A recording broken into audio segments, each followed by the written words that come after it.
বিবাহ.com শতভাগ গ্যারান্টি সহকারে পাত্রপাত্রী সাপ্লাই দেওয়া হয়। আমাদের নিজস্ব ডিটেকটিভ দ্বারা চারিত্রিক সার্টিফিকেট হাতে পাবার পরেই বায়োডাটা হাতে নেওয়া হয়। আমাদের কোনো শাখা নেই। অ্যাপয়েন্টমেন্টের জন্য যোগাযোগ করুন 017।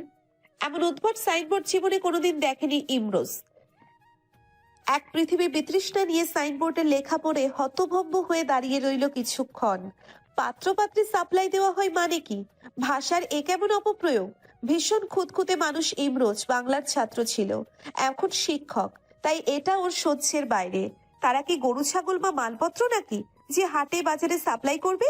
মা ওকে জোর করে এমন আজব একটা প্রতিষ্ঠানে কেন পাঠিয়েছেন তা ওর বোধগম্য হলো না। ইমরোজ এক পৃথিবী বিতৃষ্ণা নিয়ে ভেতরে এলো। ছোট্ট একটা রুমে গাদাগাদি ভিড়, রীতিমতো লাইন পড়ে গেছে। এটা রিসেপশন নাকি গরুর ভাগার কে জানে। রিসেপশনে একজন অল্প বয়সী মেয়ে বসে আছে। ভিড় দেখে বিস্মিত হলো ইমরোজ।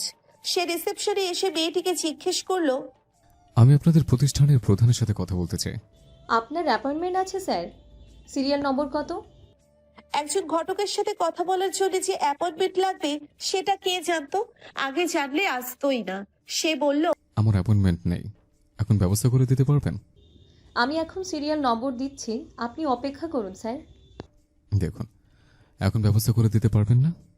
আসলে আমি ভীষণ ব্যস্ত মানুষ। সিরিয়াল ব্রেক করলে ম্যাডাম ভীষণ রেগে যান। আমরা কোনো অনিয়ম করি না, আমরা স্ট্রিক্টলি আমাদের রুলস অ্যান্ড রেগুলেশন মেনটেন করি। তাছাড়া যারা আসেন সবারই কিছু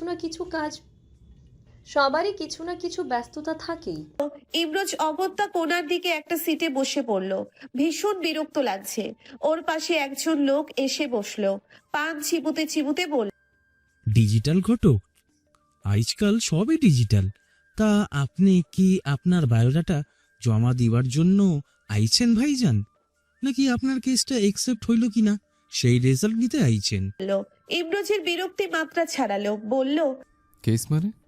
প্রথমবার বায়োডাটা জমা নেয়, এরপর ওই যে গোয়েন্দাগিরি করে, দেখে কোনো লটর পটর আছে কিনা। এরপর গলা খাদে নামিয়ে বলল, চারিত্রিক সমস্যা আর কি। থাকলে সোজা বায়োডাটা ফিক্কা মারবো, না থাকলে মনে করেন কপাল ভালো, আপনার সুনজর পড়লে বিয়ে পাক্কা। এটা কোথায় এসে পড়লো সে? ওর মনে হলো ফিরে যাবে, কিন্তু মায়ের কথা মনে পড়লো। তুই কি খালি গায়ে গতরে বড় হয়েছিস? নিজে তো 30 পার করেছিস, বিয়ে করছিস না। ওইদিকে তো ছোট বোন বিবাহ উপযুক্ত হয়ে গেছে, তার দায়িত্ব নিবি না? এই প্রতিষ্ঠানের ভিজিটিং কার্ড ধরিয়ে দিয়ে বললেন, আজ এখানে গিয়ে সব সেটিং করে আসবি। এসব আমি পারবো না মা, আমার ইম্পর্টেন্ট ক্লাস আছে। স্টুডেন্টদের হাফ ইয়ারলি এক্সাম সামনে। তোর লেকচার শেষ করে যাবি, সারাদিন তো ক্লাস নিবি না। এসব আমার ভাল লাগে না। তা লাগবে কেন? আমার কথার কোনো গুরুত্বই কারোর কাছে নেই। এই বয়সে আমাকে যেতে হবে তাহলে? বাতের ব্যথা নিয়ে বুড়ো বয়সে যান কয়লা করার জন্যই তো বেঁচে আছি। ওর মা বরাবরই এমন। মেলের ড্রামা করে ইমোশনাল ব্ল্যাকমেইলের মাধ্যমে তিনি কাজ হাসিল করতে ওস্তাদ। ঠিক আছে, যাব। কাজ করে আসবি, নইলে আমি ইপসিতার বায়োডাটার সাথে তোরটাও দিয়ে আসবো। তোর এই দেবদাসগিরি ছুটিয়ে তবে দম নেব। এটা অবশ্য ভয়ের বিষয়। সারা জীবন মা আর বোনকে দেখে ওর বিয়ের স্বাদ মিটে গেছে। ওরকম নাটুকেপনা করা এক পিস ওর কপালে ঝুটে গেলে জীবন কয়লা হয়ে যাবে। মা একবার ওকে নিয়ে পড়লেই আর নিস্তার নেই। এই আশঙ্কায় সে ফিরে যাবার চিন্তা বাতিল করে নিজের ধৈর্যের পরিধি বৃদ্ধি করলো। মেয়েটা যে সিরিয়াল নাম্বার ধরিয়ে দিয়েছিল তার নম্বর 23। সে আবার উঠে গিয়ে রিসেপশনিস্টকে জিজ্ঞেস করলো, এখন কত নম্বর চলছে? 12। সে দাঁতে দাঁত চেপে গিয়ে আবার বসলো। পাশে বসা লোকটা আরেকটা যন্ত্রণা এক নাগারে কথা বলে ওর মাথা ধরিয়ে দিয়েছে। সে যে বিরক্ত হচ্ছে তাতে তার কোনো বিকার নেই। মানুষের স্বাভাবিক ম্যানারিজম থাকবে না? অদ্ভুত। 2.5 ঘন্টা অপেক্ষার পরে ঘটকের ঘরে যখন ঢুকলো তখন মেজাজের পারদ আকাশ ছুঁয়েছে ওর। ওকে বিসিএস ক্যাডারের পুলিশ ভেরিফিকেশনেও এত ঝক্কি পোহাতে হয়নি বোধ হয়। ভেতরে ঢুকে ওর চক্ষু চরক গাছ। ভেবেছিল বয়স্ক পান খাওয়া কোনো মহিলাকে দেখবে। ঘটক শুনলে যে ধরনের ছবি ভাসে, কিন্তু সেখানে 25 পেরোনো কোনো তরুণীকে সে একেবারেই আশা করেনি। শ্যামলা রঙের নিরীহ চেহারার একজন মেয়ে। ওর কাছে মনে হলো সব বুজরুকি। সে সময় ধরে চলা মানুষ। এই মেয়ের এমন ফালতু প্রতিষ্ঠানের জন্যে তার সময়ের যে অপচয় হয়েছে, নিজের যাপিত জীবনের বাধা ধরা রুটিনে ব্যাঘাত ঘটেছে, তা কে ফেরত দেবে? কেবিনে প্রবেশের আগে যে নাম ফলকে নামটা দেখেছিল রাত্রি করিম। আপনাকে কিভাবে সাহায্য করতে পারি?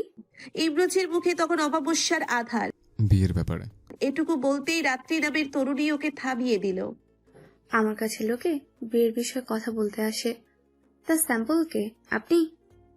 এবার আর ইমরোজের পক্ষে নিজের মেজাজের পারদ নিয়ন্ত্রণ করা সম্ভব হলো না। নিরীহ চেহারা হলেও ভদ্রতার লেশমাত্র নেই এই বিয়ের মধ্যে। স্যাম্পল মানে? ক্লায়েন্টকে আপনারা এইভাবে ট্রিট করেন? আপনার কথাবার্তা ভীষণ অশালীন আর অভদ্র। এক্সকিউজ মি, কি বললেন? আমি অভদ্র, অশালীন? আপনি বিনয়ের অবতার।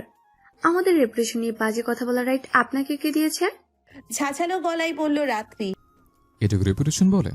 বাইরে যে সাইনবোর্ড টাঙিয়েছেন তাতে লিখেছেন পাত্র পাত্রী সাপ্লাই দেওয়া হয়। সেটা অত্যন্ত ফালতু কথা। আপনার আসলে গবাদি পশুর ব্যবসা করার উচিত ছিল। হয়েছেন ঘটক। এদেরকে আমি চিনি না ভেবেছেন? এরা শুধু নানা ভুজং ভজং দিয়ে ডাকাতি করার ধান্দা করে। নানান বাহানে যখন তখন টাকা আদায় করা ছাড়া এদের কোনো কাজ নেই। রাত্রির মুখাবয়ব মুহূর্তেই বদলে গেল। একটু আগের দেখা শান্ত চোখ দুটো ক্রোধে জ্বলে উঠল। প্রবল রাগে ফেটে পড়ল সে। আপনি একসাথে দুটো শাস্তিযোগ্য অপরাধ করেছেন। এক, আপনি দুটো প্রফেশনকে ইনসাল্ট করেছেন। দুই, একজন নারীর সাথে জঘন্য ব্যবহার করেছেন। আপনি বেরিয়ে যান, আপনার কাজ আমি নেব না। এমন স্পর্ধা আজ অব্দি কারোর হয়নি। ইমরোজের অহমে আঘাত লেগেছে, সেও তেতে উঠে বলল। আমারও এসব ধাপ্পাবাজদের খপ্পরে পড়ার কোনো ইচ্ছে নেই। বলেই সে তড়িৎ বেগে উঠে দাঁড়ালো। দরজার কাছাকাছি যেতেই মায়ের হুমকির কথা মনে পড়ল। এরপর সে ঘুরে দাঁড়িয়ে এগিয়ে এলো। কাজটা তো আপনাকে নিতেই হবে। আপনার জন্য আমার 3 ঘন্টা সময় নষ্ট হয়েছে। কাজ না দিলে আমি ক্ষতিপূরণ দাবি করব। আমি কারোর বাধ্য নই, আমার যার কাজ ইচ্ছা নিতে পারি। তাহলে ক্ষতিপূরণ হিসেবে কাজটা নিন, আমি চলে যাই। আপনার ভাষায় এটা একটা ধাপ্পাবাজ প্রতিষ্ঠান, তবুও কাজটা দিতে চাইছেন। তার মানে প্রয়োজনটা আপনারই বেশি, তাই না? ইমরোজ দাঁতে দাঁত পিষল, চোয়াল শক্ত হলো। এই মেয়ে ওর বাধ্যবাধকতা ধরে ফেলেছে। চেহারা দেখে মনে হয় ভাজা মাছ উল্টে খেতে জানে না, অথচ আস্ত শিঙি মাছ হাত ধরে 1 গ্লাস পানি দিয়ে কত করে গিলে ফেলতে পারে। অগত্যা জীবনে প্রথমবার মা ভিন্ন অন্য কারোর কাছে সে দুঃখ প্রকাশ করতে বাধ্য হলো। আচ্ছা, আমার ধান্দাবাজ বলা আমার উচিত হয়নি, তার জন্য সরি। জেনে ভালো লাগলো। কিন্তু আপনি আমার সাথে ভীষণ বাজে ব্যবহার করেছেন। একটা সরি আমারও পাওনা আছে। জলদ গম্ভীর গলায় বলল ইমরোজ। শুরুটা আপনি করেছিলেন। আমি সায়েন্স মেনে চলি। নিউটনের 3য় সূত্র পড়েননি? সব ক্রিয়ারই একটা সমান ও বিপরীত প্রতিক্রিয়া আছে। ক্রিয়া যেহেতু আপনার, প্রতিক্রিয়া তো হজম করতেই হবে, তাই না? তাই আমার সরি বলার কোনো প্রশ্নই আসে না। বিদ্রুপ ঝরল কথায়। তাহলে কাজটা করুন। কথাটা কেমন যেন নির্দেশের মতো শোনাচ্ছে। আমি ইন্ডিপেন্ডেন্ট বিজনেস করি, কারোর তাবেদারি নয়। এমন ঔদ্ধত্য মাখা বিদ্রুপে ইমরোজের মাথার শিরা দপদপ করছে। এর হিসাব সে তুলে রাখবে ভবিষ্যতের জন্য। মস্তিষ্কের আগ্নেয়গিরি সামলে সে যথাসম্ভব ভদ্রচিত স্বরে বলার চেষ্টা করলো। আমরা কি আলোচনা আগাতে পারি প্লিজ? মেয়েটা ওর কাদায় পড়া অবস্থায় তাড়িয়ে তাড়িয়ে উপভোগ করছে। এবার ভালো শোনা যাচ্ছে। আচ্ছা বসুন তাহলে। বায়োডেটা এনেছেন? অসভ্য মেয়েটার হাসি দেখে ওর গা জ্বলে যাচ্ছে, তবুও বসে বায়োডাটা বের করে দিল। ইপসিতা আহমেদ, বয়স 23। ইনি সম্পর্কে আপনার কে হন? আমার ছোট বোন। আচ্ছা, ওর জন্য কেমন পাত্র পছন্দ? একজন ভালো ফ্যামিলির ভদ্র ছেলে। বায়োডাটায় চোখ বোলাতে বোলাতে সিরিয়াস পেশাদারি গলায় প্রশ্ন করলো রাত্রি। কোনো নির্দিষ্ট প্রফেশন প্রেফার করেন? বায়োডাটা তো দেখছেন, ওর যোগ্যতা অনুযায়ী প্রফেশন হলেই হবে, তবে জেন্টলম্যান হতে হবে, ভালো ফ্যামিলি হতে হবে। আপনার বোনের কোনো অ্যাফেয়ার আছে? না, ও খুব ভালো মেয়ে। রিলেশনশিপ থাকলেই মেয়ে খারাপ হয়ে যায়। দেখুন, ও আমারও বোন। তাকে জিজ্ঞাসা করেছিলেন? না, কিন্তু আমি জানি ও এমন কিছু করবে না। সমস্যা নেই, থাকলেও আমাদের ডিটেকটিভ টিম সেটা বের করতে পারবে। ওর উপরে গোয়েন্দাগিরি করবেন? এটা কিন্তু এথিক্সের পরিপন্থী। সবার প্রাইভেসি আছে। আমরা আমাদের রেপুটেশনের ব্যাপারে অত্যন্ত স্ট্রিক্ট। অনেক ছেলেমেয়েরা আছে প্রেম করে, কিন্তু ভয়ে বা সংকোচে বাসায় বলতে পারে না। পরিবারের পছন্দে বিয়ে করে ফেলে, কিন্তু পুরনো প্রেম ভুলতে পারে না। ফলাফল ডিভোর্স। আমাদের 4 বছরে এমন রেকর্ড নেই। পরে বিভিন্ন কারণেই বনিবনা না হতে পারে, তখন ডিভোর্স হতে পারে। সেসব আমরা ক্লায়েন্টের ইন্টারভিউর মাধ্যমে সম্মনা খুঁজে আরো অনেকগুলো ক্রাইটেরিয়া বিবেচনা করে এরপর সিলেক্ট করে কিছু নাম প্রস্তাব করি। এর মধ্যে তারা যেগুলো পছন্দ করেন সেসব নিয়ে কথা আগাই। এমনি এমনি এত অল্প সময়ে আমাদের এত সুখ্যাতি তৈরি হয়নি। অহংকারে এই মেয়ের পাটিতে পা পড়ছে না। এমন বেয়াদব আর অভদ্র মেয়ে সে জীবনে দেখেনি। ইমরোজ একটা সরকারি কলেজে জয়েন করেছে, বছর 2 হয়েছে। শিক্ষক হিসেবে সে যখন ক্লাসে যায়, পিনপতন নীরবতা নেমে আসে ক্লাস জুড়ে। সেটা ওর প্রতি সমীহ থেকেই হোক বা লেকচার পছন্দ করে বলেই হোক, কিন্তু যথেষ্ট সম্মানিত মানুষ সে। ছাত্র জীবনেও সে সবসময় খুব বেছে বেছে বন্ধুত্ব করেছে, বাজে আড্ডায় কোনো দিন থাকেনি। পোশাকে, চলনে, বলনে সবেতেই ভীষণ খুঁতখুঁতে, খানিকটা রকচটা। তবে ওর গুরুগম্ভীর ব্যক্তিত্বের জন্য কেউ ওকে কোনোদিন ঘাটায়নি, এভাবে কথা বলারও সাহস পায়নি। এই মেয়ে কিনা ওকে রীতিমতো অপমান অপদস্থ করেছে। আপনার নাম আর ফোন নম্বর দিন, আমাদের ভেরিফিকেশন শেষ হলে আপনার সাথে যোগাযোগ করব। ইমরোজ ওর একটা ভিজিটিং কার্ড এগিয়ে দিল। সে চোখ বুলিয়ে বলল, এবার কিন্তু আপনি শুরু করছেন। রাত্রি ওর কথা গায়ে না মেখে ইন্টারকমে একজনকে ভেতরে আসতে বলল। একটা ছেলে ভেতরে এলে তাকে বায়োডাটা আর ওর ভিজিটিং কার্ড ধরিয়ে দিয়ে কর্তৃত্বপূর্ণ গলায় বলল, এটা নাও, একটা ফাইল তৈরি করে জাহিদ ভাইয়ের কাছে পাঠিয়ে দাও। এবার ইমরোজের দিকে তাকিয়ে বলল, আমরা ঘাটে ঘাটে টাকার ধান্দা করি না। ইনভেস্টিগেশন শেষ হলে একটা কন্ট্রাক্ট পেপারে সাইন করি। বিয়ে হলে একেবারে পুরো চার্জ নেই, যদিও চার্জ একটু বেশি, কিন্তু কাজ টেকসই। দামে কম মানে ভালো টাইপ কাজ আমরা করি না। যোগ্য পারিশ্রমিকে পোক্ত কাজ আমাদের। ইমরোজ বেরিয়ে এলো থমথমে মুখে। আজকার মুখ দেখে সে ঘুম থেকে উঠেছিল, মনে পড়লো আয়নায় নিজের মুখই দেখেছিল প্রথম। সে হিসেব তুলে রাখলো, অবশ্যই ঋণ রাখবে না, শোধ সমেত ফেরত দেবে। ইপসিতা পার্কে বসে অপেক্ষা করছে, উৎপল এখনো আসছে না। এই ছেলে সব সময় লেট লতিফ, অথচ সে চিন্তায় শেষ হয়ে যাচ্ছে। উৎপল আসতেই সে হিসিয়ে উঠে বলল, দেরি হলো কেন? জ্যাম ছিল তো। সারা ঢাকায় শুধু তোমারই ট্রাফিক জ্যাম থাকে, আর কারো থাকে না? আমার পার্সোনাল হেলিকপ্টার আছে নাকি যে উড়ে এখানে এসেছি? আচ্ছা সরি, হয়েছে। এবার বলো এত জরুরি তলব কেন? উৎপল, মা আমার বিয়ে দেওয়ার জন্য অস্থির হয়ে উঠেছে। বাসায় আমার কথা বলে দাও। ভাইয়া জানলে সর্বনাশ, মেরে ফেলবে আমাকে। বড় ভাইকে এত ভয় পাও কেন? উনি নিশ্চয়ই বাঘ ভালুক না। উৎপল নিজের কথা চিন্তা করলো। সে তো বড় ভাই, কিন্তু ওর ছোট বোন ওকে যেভাবে শাসন করে, ভাগ্যিস রাত্রি ওর বড় বোন, নইলে ওর জীবন তেজপাতা হয়ে যেত। তোমার মাকে বলে দেখো। মাকেও বলা সম্ভব না, কেঁদে কুটে বাড়ি মাথায় তুলবে। ভাইয়া জেনেই যাবে। তুমি তোমার বাসায় বলো, ওদের কনভিন্স করে আমার বাসায় প্রস্তাব পাঠাও। এছাড়া আর কোনো উপায় নেই। উৎপল শঙ্কিত বোধ করলো। ওর বোন দুনিয়ার সকল মানুষের বিয়ের দায়িত্ব নিয়েছে, অথচ বড় ভাইয়ের দিকে নজর নয়, না নিজের দিকে আছে। রাত্রি নিজে বিয়ে করে শ্বশুরবাড়ি চলে গেলে ধীরে সুস্থে সে মাকে বুঝিয়ে বলতে পারতো ইপসিতার কথা। যে নিজে বিয়ে করেনি, সে নাকি বিবাহ.com নামের প্রতিষ্ঠান চালায়। এ কেমন অবিচার! এটা একদিন রাত্রিকে বলতেই উত্তরে বলেছে, তোমার কথায় যারা বিষ বিক্রি করে তাদের বিষ আগে খেয়ে দেখা উচিত। বিষ আর বিয়ে এক হলো? উৎপল উত্তর শুনে হতভম্ব গলায় প্রশ্নটা করেছিল বোনকে। সেটা আমি কিভাবে জানবো আমি বিয়ে করেছি নাকি বিষ খেয়ে দেখেছি? মনে মনে বিয়ে নিয়ে কাজ করার মতো প্যারা পৃথিবীর আর কোনো প্রফেশনে নেই। একবার একটা বিয়ে প্রায় চূড়ান্ত করে ফেলেছিল, কিন্তু কনের পাত্রের ডাক নাম পছন্দ হয়নি। এঙ্গেজমেন্টের দিন পাত্রের এক খালা ওই নামে ডাকায় মেয়ে বেঁকে বসে। সারা জীবন ওই পরিবারের মানুষেরা তাকে অমুকের বউ বলে ডাকবে, এটা সে দিতে পারবে না। নামটা যেন কি ছিল এখন মনে নেই, অথচ ছেলে দেখতে সুদর্শন আর পেশায় ডাক্তার বলে পাত্রীপক্ষই বেশি আগ্রহ দেখিয়েছিল। এই নিয়ে দুই পরিবারের মধ্যে প্রায় ধুন্ধুমার লেগে যায় অবস্থা। শেষ মুহূর্তে রাত্রির মধ্যস্থতায় সেই পরিস্থিতি ঠিক হয়েছিল, কিন্তু বিয়েটা হয়নি। অনেকবার আবার হাজারটা ক্রাইটেরিয়া থাকে, অনেকের আবার হাজারটা ক্রাইটেরিয়া থাকে। ছেলের নাকি বেশি লম্বা হওয়া যাবে না, মেয়ে খাটো হওয়া যাবে না, চোখের রং কালো হতে হবে, সকালে ঘুম থেকে উঠে কিনা এসব তো থাকেই। সাথে ছেলে গোসল করে গামছা বা তোয়ালে বিছানায় রাখে কিনা এসবও অন্তর্ভুক্ত থাকে। এরকম সমস্যা এড়াতে সে পাত্রপাত্রীর ইন্টারভিউ নিয়ে সমস্ত খুঁটিনাটি শুনে নেয়। রীতিমতো ইন্টারোগেশন চলে তখন। এত ব্যক্তিগত কথাবার্তার উত্তরও অনেকে দিতে চায় না অনেক সময়, তবে ওর কনভিন্সিং পাওয়ার ভালো। এরকম উদ্ভট সব ঝামেলা মেটাতে সে গলদঘর্ম হয়। সারাক্ষণ মহাব্যস্ত থাকতে হয়, যে নাওয়া খাওয়া ভুলে যায়। তবে এক একটা বিয়ে সুষ্ঠুভাবে সম্পন্ন হবার পরে সে স্বস্তির নিঃশ্বাস ফেলে। চ্যালেঞ্জ ফেস করতে সে আনন্দই পায়, নয়তো জীবন পানসে হয়ে যেত। ইনভেস্টিগেশন চলার সময় সে এই ব্যক্তিগত প্রশ্নোত্তর পর্ব সেরে ফেলে।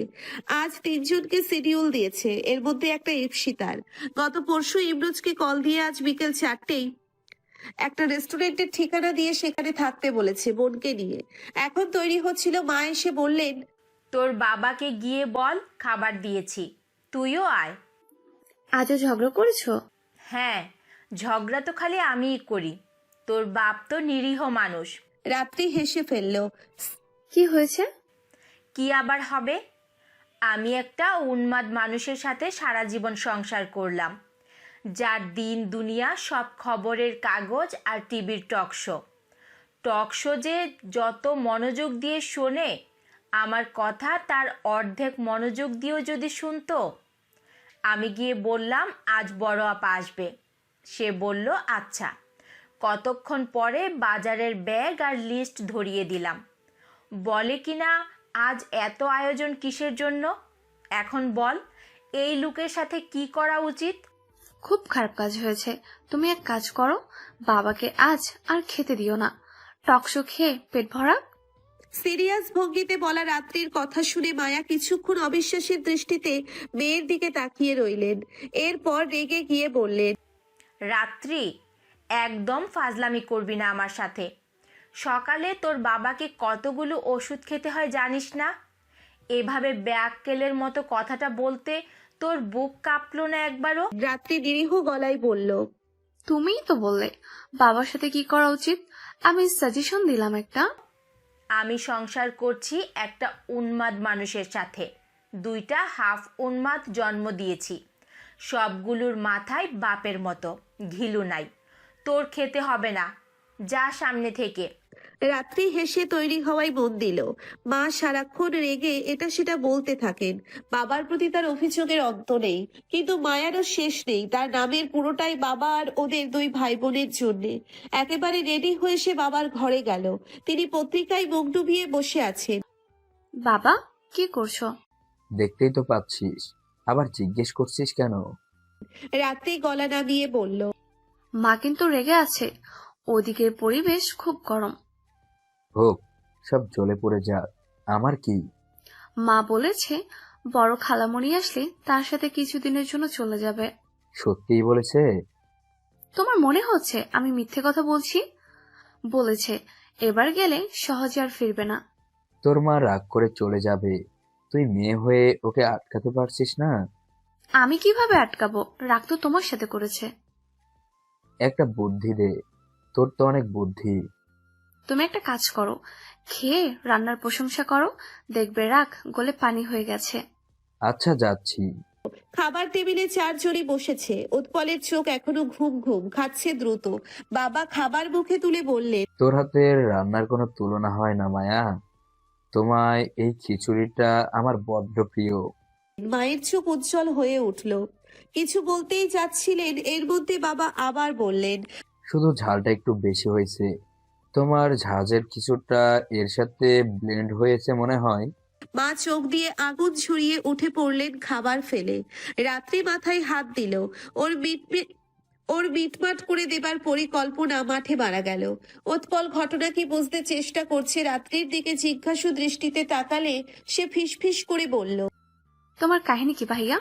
পরে খবর নিচ্ছি। উৎপল কারো কথাই বুঝতে পারলো না। কেবল বুঝলো বিচ্ছু বোন কিছু কি আন্দাজ করেছে ওর আর ইপসিতাকে নিয়ে। তা কি করে সম্ভব? সে আর কি করেছে গোবেচারা মুখ করে সেসব খতিয়ে ভাবার চেষ্টা করলো। ইমরোজ ইপসিতার ঘরের দরজায় নক করলো। ইপসিতা দরজা খুলে বলল। ভাইয়া এসো। ইমরোজ ঘরে ঢুকে আশেপাশে তাকিয়ে ঘরের অবস্থা পর্যবেক্ষণ করলো কপাল কুঁচকে। বিছানায় কাঁথা বালিশ এলোমেলো, একপাশে চাদর উপরে উঠানো, অন্য পাশে ঝুলে আছে অনেকটা। টেবিল জুড়ে বইপত্র ছড়ানো ছিটানো।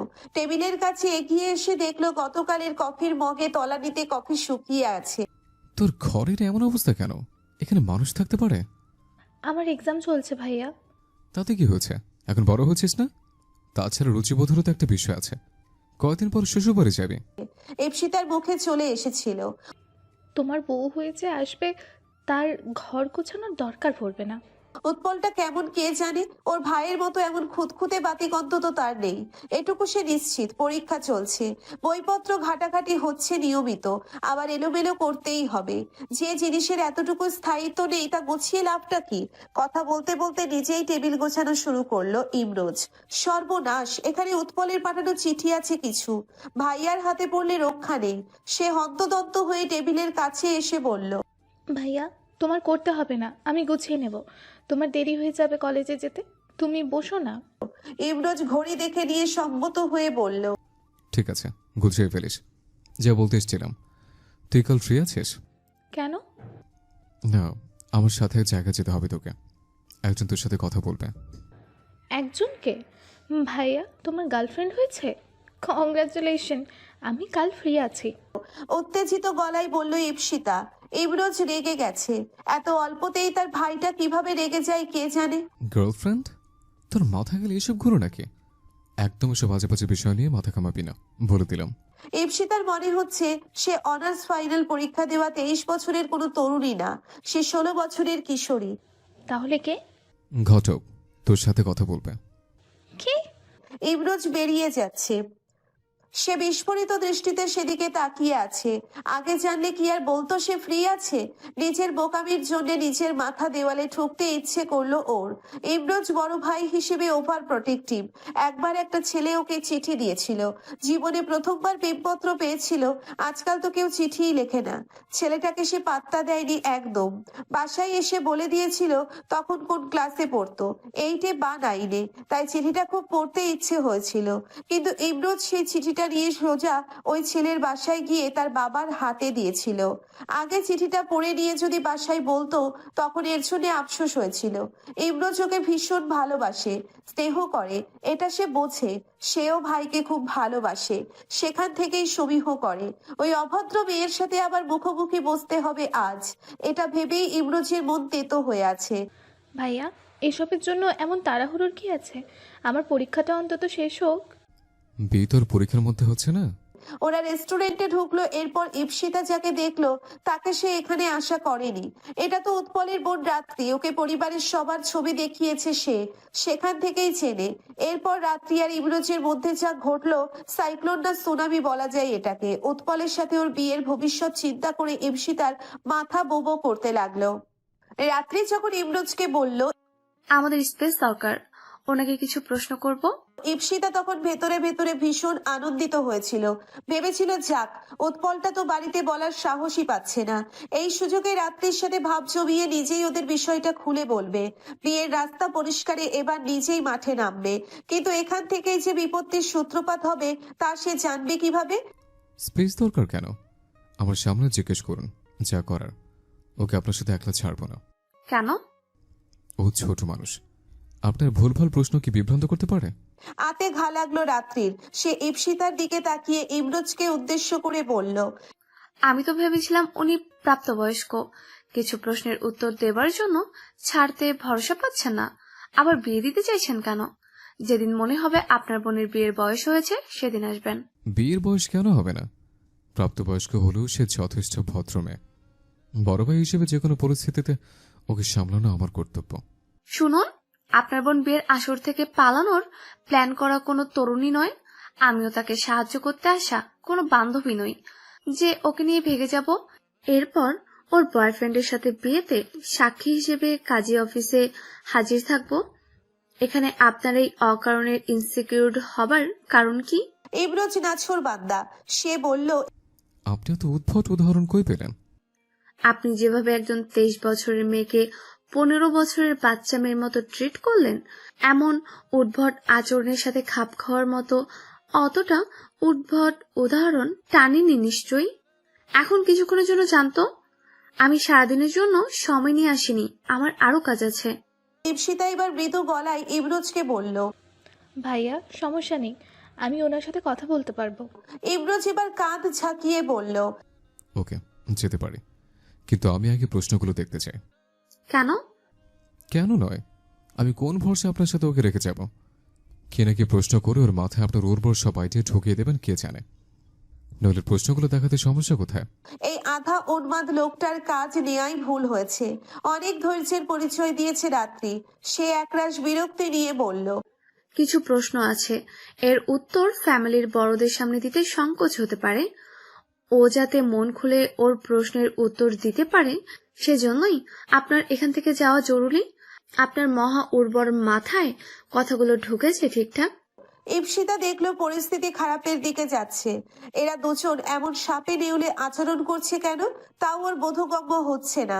ইমরোজ ভীষণ জেদি, হয়তো সেদিন কিছু হয়েছিল এবং ওর ভাই নির্ঘাত খুব একটা সুবিধা করতে পারেনি, সেজন্য আজ এই আজগুবি কথাবার্তা বলে উস্কাতে চাইছে। ওদিকেও বারুদ উৎপলের কাছ থেকে রাত্রির ব্যাপারে সে শুনেছে। সলতেই আগুন যে কোনো মুহূর্তে জ্বলে উঠবে দাউ দাউ করে, তাই সে মধ্যস্থতায় নামতে চাইলো। ভাইয়া প্লিজ তুমি কিছুক্ষণের জন্য যাও না। কিছু একটা ভাবলো ইমরোজ, এরপর বলল। আমি যাবো বললাম তো, তবে প্রশ্নগুলো জানতে চাই। রাত্রি এবার একটা ফাইল থেকে একটা কাগজ বের করে এগিয়ে দিল। গজগজ করতে করতে পরবর্তী ক্লায়েন্ট চলে আসার আগে এই ঝামেলা শেষ করতে চাইলো বলে আপাতত আপত্তি করলো না। প্রশ্নগুলো পড়তে পড়তে ইমরোজের কপালে বিস্ময়ের ভাঁজ পড়লো, দৃষ্টি বিস্ফোরিত হলো। এগুলো কেমন প্রশ্ন? কিছু প্রশ্ন পড়ে যত নিচের দিকে যেতে থাকলো তো ওর ভ্রু কুঁচকে যেতে থাকলো। নিজে নাক ডাকেন, অন্যের নাক ডাকা সহ্য করতে পারেন? নাক ডাকা কি সহ্য করার মতো জিনিস? বসার জন্য মশারি প্রেফার করেন? বার্সেলোনা নাকি রিয়াল মাদ্রিদ, আর্জেন্টিনা না ব্রাজিল? বিয়ের সাথে এই প্রশ্নের যোগসূত্র কি, সেটা ইমরোজের বোধগম্য হলো না। প্রেম করেন? কয়টা প্রেম করেছেন? আপনার বেটার হাফের পূর্ব প্রেম কিভাবে অ্যাকসেপ্ট করবেন? ফালতু প্রশ্ন। তরকারিতে ঝাল বেশি খান না কম? শুটকি ভর্তা পছন্দ? শপিং করতে পছন্দ করেন? শাড়ি গহনার প্রতি আকর্ষণ আছে? প্রিয় ফুল, প্রিয় খেলা, প্রিয় পারফিউম, প্রিয় পোশাক, প্রিয় লেখক সহ অসংখ্য অর্থহীন প্রশ্ন দিয়ে ভর্তি। আগ্রহ হারিয়ে ফেললো। আরো কি আজব গজব প্রশ্ন আছে সেটা জানতে ইচ্ছে করলো না, বরং ইমরোজ বিরস্ব গলায় বলল।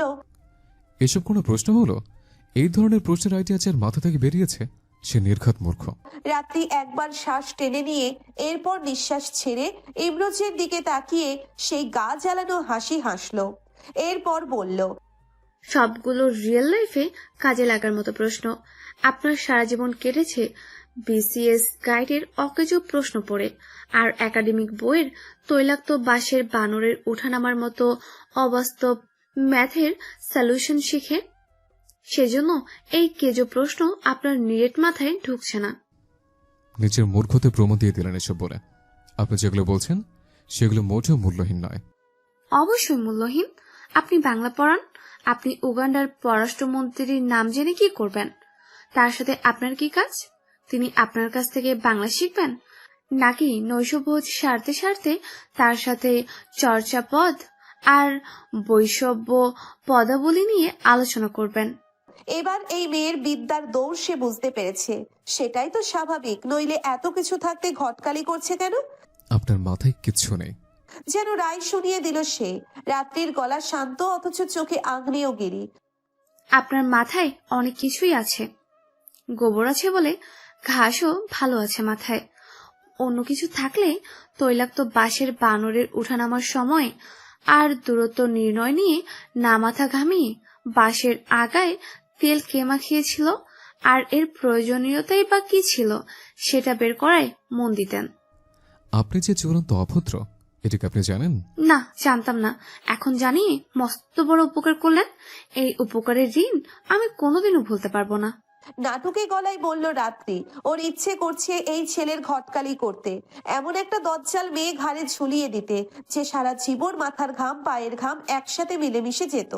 এই লোক বিয়ে করেছে কিনা জানলে উদ্যোগ নেওয়া যেত। এর চাইতে বধুর প্রতিশোধ আর হতো না। তবে যদি বিয়ে করে ফেলে সে অন্য কথা। পরক্ষণেই মনে হলো এমন গোবর ভর্তি মাথা আর নাক ভর্তি ইগো, এই ব্যাটাকে বিয়ে করবে কে? এর কপালে বিয়ে নেই। আপনার মতো মেয়ের সাথে কথা বলতে আসাই ভুল হয়েছে। আমার চরম শত্রুরও যেন আপনার সাথে পরিচয় না হয়। রাত্রির ইচ্ছে করছিল নাকে ঘুষি মেরে ফাটিয়ে দিতে। সে টেবিল চাপড়ে গলা চড়িয়ে বলল, আমার মতো মেয়ে মানে? ইমরোজের মুখে প্রায় চলেই এসেছিল মাথা মোটা, কিন্তু সে বাংলার শিক্ষক। একটা ভালো বাংলা গালি ব্যবহার করা উচিত বলে হলো। শেষ মুহূর্তে নিজেকে সামলে নিয়ে বলল, স্বভাবত জ্ঞানহীন। গাধারা সবসময় নিজেকে চালাক প্রাণী মনে করে, আপনার মতো। তবে একটা জায়গায় ওরা এগিয়ে আছে আপনার চাইতে। ওদের মাথায় গোবর থাকে না। আপনি কি আমাকে অপমান করছেন? আপনি আমাকে ফুল দিয়ে বরণ করেছিলেন বুঝি? নিজের বেলায় 16 আনা। আপনি আমি চলে যাচ্ছি, আপনার ফাইল ফেরত নিয়ে যাবেন। আপনার কাজ আমি করব না। ইপসিতা এবার কথা বলে উঠল। বাড়িতে রাত্রির কথায় বাবা মা গুরুত্ব দেন। একে পটাতে পারলে ভালো হতো, কিন্তু এখন যা হচ্ছে। ভাইয়া প্লিজ, কিন্ডারগার্টেনের বাচ্চাদের মতো করছো কেন? আপু আপনি বসুন প্লিজ, আমি কথা বলছি। কথাটা রাত্রির কানেও গেল। ওর মনে হলো ভাইয়ের মাথায় গোবর ভর্তি থাকলেও বোনটা একেবারে নিরেট নয়। নিজের বোনের দিকে তাকিয়ে গলার অবিশ্বাস নিয়ে ইমরোজ বলল। ইপসি ওর হাত ধরে ইপসিতা বলল, এমন করছো কেন ভাইয়া? আচ্ছা, যাচ্ছে। যাবার সময় ইচ্ছে করে গ্লাসের পানির কিছুটা রাত্রির দিকে ঢেলে দেবার প্রচেষ্টা করেছিল, কিন্তু গ্লাস উল্টে পানি গড়িয়ে ওর নিচের দিকেই এলো। ফলে নিজেই ভিজে গেল, যেটা ওকে আরো তাতিয়ে দিল ভেতরে ভেতরে। ইপসিতা সবটাই বুঝলো। ভাইকে সে চেনে ভালো করে। রাত্রির প্রতি যে ওর মনে আকাশ প্রমাণ রাগ রয়েছে এটা স্পষ্ট। রাত্রির সাথে সব প্রশ্নের উত্তর দিলেও খুব প্রফেশনাল আচরণ করতে শুরু করেছিল বলে সে আর ওদের কথা বলতে পারেনি। প্রশ্নোত্তর পর্বের মুড তৈরি হয়নি আর। রাত্রি বলেছে, আপনার বা আপনার বাসার অন্য কারো নাম্বার দিন। আপনার ভাইয়ের সাথে আমি জীবনেও কথা বলতে চাই না। আজকের অ্যাপয়েন্টমেন্ট আমি অন্যদিন ফিক্সড করতে চাই। ইমরোজের কথা না বললেই নয়। সারা রাস্তা রাত্রে 14 পুরুষ উদ্ধার করতে করতে এসেছে। ইপসিতা বাসায় এসে দ্রুত নিচের ঘরে ঢুকেই উৎপলকে কল দিল। রেস্টুরেন্টের সমস্ত ঘটনা খুলে বলল। এখন কি হবে? কি হবে মানে? রাত্রে নির্ঘাত তোমার পেছনে ওর গোয়েন্দা লাগিয়েছে। কি হবে বুঝতে পারছো? ভালোই হবে, অন্তত তোমার তো লজ্জাপতি লতার মতো অবস্থা, বলতে তো কিছুই পারবে না। এভাবেই অন্তত জানো। জানলে কি হবে বুঝতে পারছো? এবার ইপসিতার কপালেও চিন্তার ভাঁজ। ইমরোজ 100 ভাগ বেঁকে বসবে। কি হবে? সারা রাত ধরে চিন্তা করে একটা সমাধান ইপসিতার মাথায় এলো। উৎপলকে বলল, উৎপল, লাঠি না ভেঙে সাপ মারার বুদ্ধি পেয়েছি। কি? ওদের সেটিং করিয়ে দিতে হবে। অফিসের জন্য তাড়াহুড়ো করে তৈরি হচ্ছিল উৎপল। ঘুম থেকে উঠতে দেরি হয়। প্রতিদিন দৌড়ের উপরে তৈরি হয়। কাঁধ আর কান দিয়ে মুঠোফোন ব্যালেন্স করে মোজা পড়ছিল। সে কথা বলতে বলতে ইপসিতার কথা শুনে ওর মন পড়ে যাচ্ছিল প্রায়। ভাইয়া আর রাত্রির প্রেম বা বিয়ে করিয়ে দিতে হবে। হাত দিয়ে ধরে আবার কানে রাখলো। কি? এছাড়া আপাতত আর কোনো উপায় নেই। দীর্ঘ আলোচনার প্রয়োজন বোধ করলো দুজনেই। সমাধান তো একটা পাওয়া গেল, কিন্তু দুটো বড় প্রশ্ন থেকেই গেল। বিড়ালের গলায় ঘন্টা বাঁধলেই নিষ্কৃতি মিলবে সেটা তো নিশ্চিত। প্রশ্ন হলো ঘন্টাটা বাঁধবে কে? আরো বড় প্রশ্ন হলো বিড়ালের গলায় ঘন্টা বাঁধার উপায়টা কি? বহুত কলকাঠি নাড়তে হবে। উৎপল ভেবেচিন্তে জাহিদকে কল দিল। রাত্রির বিবাহ.com এর গোয়েন্দা বিভাগ সেই সামলায়, সাথে ওর সবচাইতে কাছের বন্ধু। সূর্য আজকে কি পশ্চিম দিকেই উঠলো? অমাবস্যার চাঁদ দেখছি যে। উৎপল কড়া গলায় বলল, শালা, আমার জীবন মরণ সংকট, আর তুই আছিস অমাবস্যার চাঁদ নিয়ে। কেন দোস্ত, তোর কি হয়েছে? ক্যান্সার নাকি? বাসার সবাই জানে? মাথা মোটা, তুই এই বুদ্ধি নিয়ে গোয়েন্দাগিরি করিস কিভাবে? বিয়ের পাত্রপাত্রীর গোয়েন্দাগিরি করার জন্য শেরলক হোমস হওয়ার দরকার হয় না। তুই তো বললেই তোর জীবন মরণ সংকট। আরে বলো, এটা তো কথার কথা বলেছি। তাহলে ঝেড়ে কাস তো দোস্ত। রাত্রি তোর কাছে স্পিরি তার বায়োডাটা দিয়েছে? আমার কাছে এখন 23টা বায়োডাটা আছে। আমি কি নাম মুখস্থ রেখেছি নাকি? এরপর বলল, আরে দাঁড়া দাঁড়া, মনে পড়েছে, হ্যাঁ দিয়েছে। ওইটা আপাতত বন্ধ রাখতে বলেছিল আমাকে, সেই জন্য মনে মনে আছে। মেয়েটার ভাই নাকি একটা গোয়ার গোবিন্দ, এমন লোকের ছায়াও রাত্রি মারাতে চায় না বলছিস। আবার একটু আগে কল করে বলল কাজ শুরু করতে। হঠাৎ আমাদের ক্লায়েন্টের খোঁজ করছিস কেন? এরপর নাটকে গলায় বলল, দোস্ত সি, তুই পরকীয়া করবে? নাউজুবিল্লাহ, এসব কী ধরনের কথা? তাছাড়া এখনো বিয়েই করতে পারলাম না। গার্লফ্রেন্ডে রেখে অন্য নারীর প্রতি আগ্রহ দেখাচ্ছিস কেন তাহলে? আরে শালা, তুই আমার সামনে থাকলে এমন গাঁটটা দিতাম তুই প্যারালাইজড হয়ে যেতি। তুমি করতে পারবা, আমি কইতে পারবো না, তাই না? আরে গাধা, ওটাই আমার গার্লফ্রেন্ড। ও হো হো হো, লা লা লা লা লা লা লা লা। রোমান্টিক মুভির প্রেমময় দৃশ্যের ব্যাকগ্রাউন্ড মিউজিক গেয়ে উঠল জাহিদ। উৎপল এবার প্রচন্ড বিরক্ত হলো, বলল, শোন, রাত্রির কানে আমার নামটা যেন না যায় স্পিরি তার বয়ফ্রেন্ডের নাম হিসেবে। যেখানে ক্রিমিনাল নিজেই তার ক্রাইম স্বীকার করছে, সেখানে আমি কেন রিপোর্ট করবো না চান তো? তুই কি করবি? আমি আমার এমপ্লয়ের কাছে লয়াল, আমি কেন এটা করব? বন্ধুর জন্য এটুকু করতে পারবি না? আমি না থাকলে তোর সাথে সুপ্তির বিয়েটা কেচে যেত। সেটা তো জানি, কিন্তু তুই একটু আগে আমাকে বলদ বলছিস, গাধা বলেছিস, ভুলে গেলি? গাধাকে গাধা বলায় অন্যায় নেই। তুই শুধু গাধা না, একেবারে উৎকৃষ্ট প্রজাতির গাধা। কথাটা অবশ্য মনে মনে আওড়ালো, মুখে তেল মালিশ করলো। তেল না ঢাললে কাজ হবে না, এটা জানে। দোস্ত শোন না, তুই আমার একমাত্র কাছের বন্ধু। এই মুহূর্তে আমার ত্রাণকর্তা, তুই এমন করলে হবে? আচ্ছা একটু ভেবে দেখি। শোন, নেক্সট উইকে ওয়ারফেজের কনসার্ট আছে, সেটা টিকিট কেটে দিলে ভেবে দেখতে পারে। ওর এত সাধের উপার্জন। আমি ইনকাম করি তো তোকে কনসার্ট দেখাবার জন্য। তাহলে আমি আজই রাত্রিকে রিপোর্টটা পাঠিয়ে দিচ্ছি। দোস্ত তুই এমন করিস কেন? আচ্ছা যা, টিকিট পাক্কা। এই না হলে দোস্ত। তোর মাথা বেহুদা খরচ। যাক, একটা চিন্তা মাথা থেকে নামলো।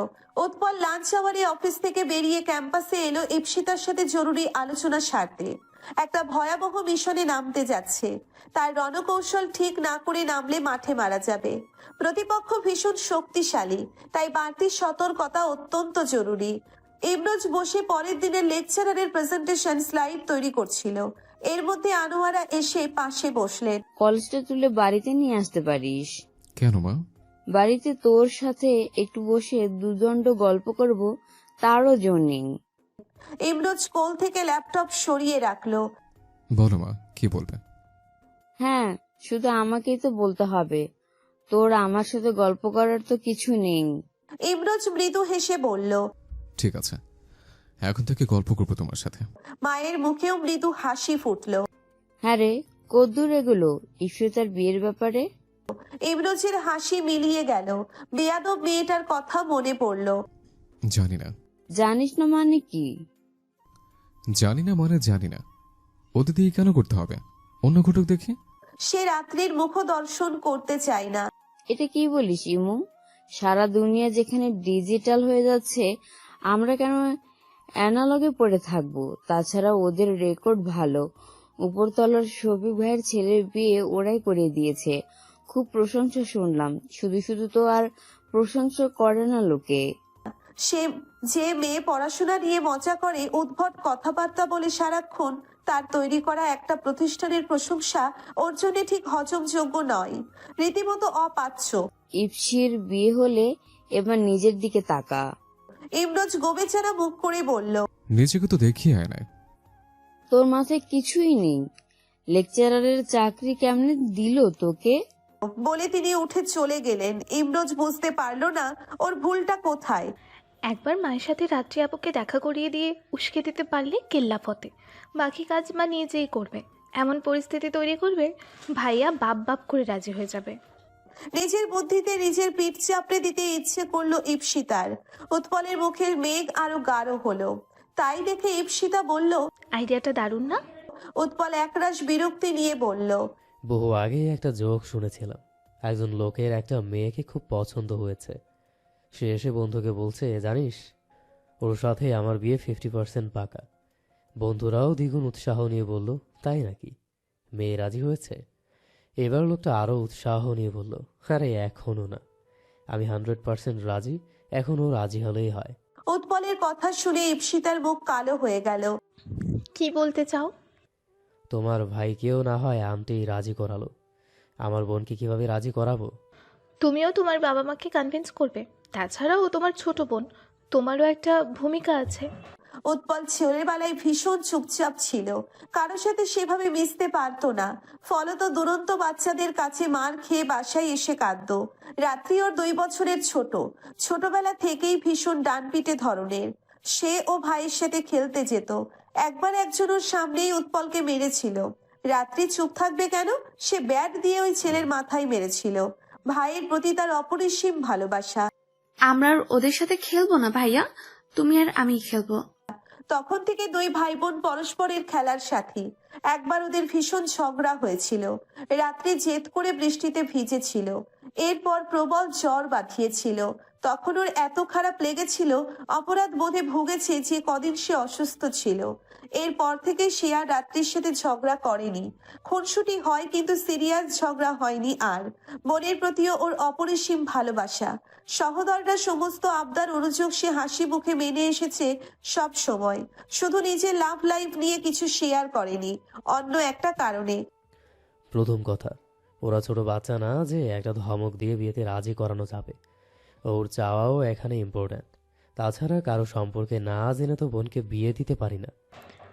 আমার ভাই মোটেও ফেলনা নয়, হুটহাট রেগে যায়, কিন্তু মানুষ হিসেবে ওর মতো ভালো মানুষ খুঁজে পাওয়াই যাবে না।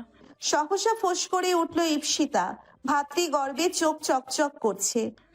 তাছাড়া তোমার বোনের আমি খারাপ চাইবো, এটা কি করে ভাবলে তুমি? অভিমান ঝরল গলায়। উৎপল ওর হাতটা আলতো করে ধরে বলল, আরে আমি তাই বলেছি নাকি? আমি জানি তুমি আমার সাথে জড়িয়ে থাকা সব কিছুকেই ভীষণ আপন মনে করো। প্রেয়সীর মান ভাঙিয়ে বলল, তবে সবচাইতে বড় জিনিস যা আমাদের বিবেচনায় রাখতে হবে তা হলো ওরা কেউই কাউকে পছন্দ করে না। ইপসিতা কাঁদো কাঁদো মুখে বলে উঠল, এখন তাহলে কি হবে? আমি তোমার বোনের ঠিক করা ছেলেকে বিয়ে করে সংসার শুরু করব? অসম্ভব। অনেকক্ষণ সময় নিয়ে ভেবে উৎপল বলল। একটা উপায় অবশ্য আছে। উৎসাহী হয়ে ইপসিতা বলল, কি উপায়? তাড়াতাড়ি বলো। বিয়েটা ওদের সামনে একটা চ্যালেঞ্জ হিসেবে দাঁড় করিয়ে দিতে হবে। মানে? ওদের এমন পরিস্থিতিতে এনে ফেলতে হবে যেন দুজনেই মনে করে ওদের বিয়ে না হলে ওরা গো হারবে। তখন দেখবে নিজেরাই কেমন শুরু শুরু করে রাজি হয়ে যায়। আমরা তো জানি ওরা একজনও হারতে পছন্দ করে না। বিনারণে নাহি দেব সুচাগ্র মেদিনী, মনোভাব ওদের যা জেদি দুটোই। এবার মাথায় হাত দিয়ে ইপসিতা বলল, কিন্তু সেটা কিভাবে করব আমরা? সেটা এখনো ভাবিনি, তবে আজ থেকে আমাদের একটা নতুন মিশন শুরু হলো। মিশনটা সাপ ধ্বংসকূল। ইপসিতা বলল। মিশন বিবাহ? উৎপল হেসে বলল। হ্যাঁ, দুটো বিয়ের। বিছানায় শুয়ে আকাশ পাতাল চিন্তায় ডুবেছিল উৎপল। দরজায় ঠক ঠক শব্দ শুনে সম্বিত ফিরল ওর। ভাইয়া আসবো? উৎপল উঠে বসতে বসতে বলল। আরে আয় আয়। রাত্রি এসে আশেপাশে পর্যবেক্ষণ করে বলল, অসময়ে শুয়ে আছো যে? এমনি মাথাটা একটু ধরেছে রে। তুমি সও, আমি বিলি কেটে দেই। উৎপল বালিশে মাথা রাখলো। রাত্রি ভীষণ যত্ন করে চুলে বিলি কাটতে শুরু করলো। চোখ বুজে আসছিল ওর। হ্যাঁ রে, তোর বিবাহ.com কেমন চলছে? এখন তোকে বাসায় তেমন পাওয়াই যায় না। চলছে বেশ, হাজারটা ঝামেলা সামলাতে হয়, খাটতে হচ্ছে বেশি, তবে আমি এনজয় করছি ভীষণ। শুধু অন্যের বিয়ে দিচ্ছিস, ঘরে যে আমরা দুজন আছি তাদের গতি কি হবে? রাত্রির হাত থেমে গেল। সে অন্তর্ভেদে দৃষ্টি মেলে ভাইকে দেখলো, যেন ওর ভেতরের কথা পড়ে নিচ্ছে। কি ব্যাপার ভাইয়া, কাহিনী কি? ছেড়ে কাশো তো। কি ঝেড়ে কাশবো? হঠাৎ বিয়ের জন্য উতলা হয়েছ? শুধু আমার কথা বললাম নাকি? তুই বিয়ে করবি না? কথা ঘুরাবে না তো, বলো। সত্যিই তোর কথা বলছিলাম। বড় ভাই হিসেবে আমার একটা দায়িত্ব আছে না? উঠে বসে বলল উৎপল।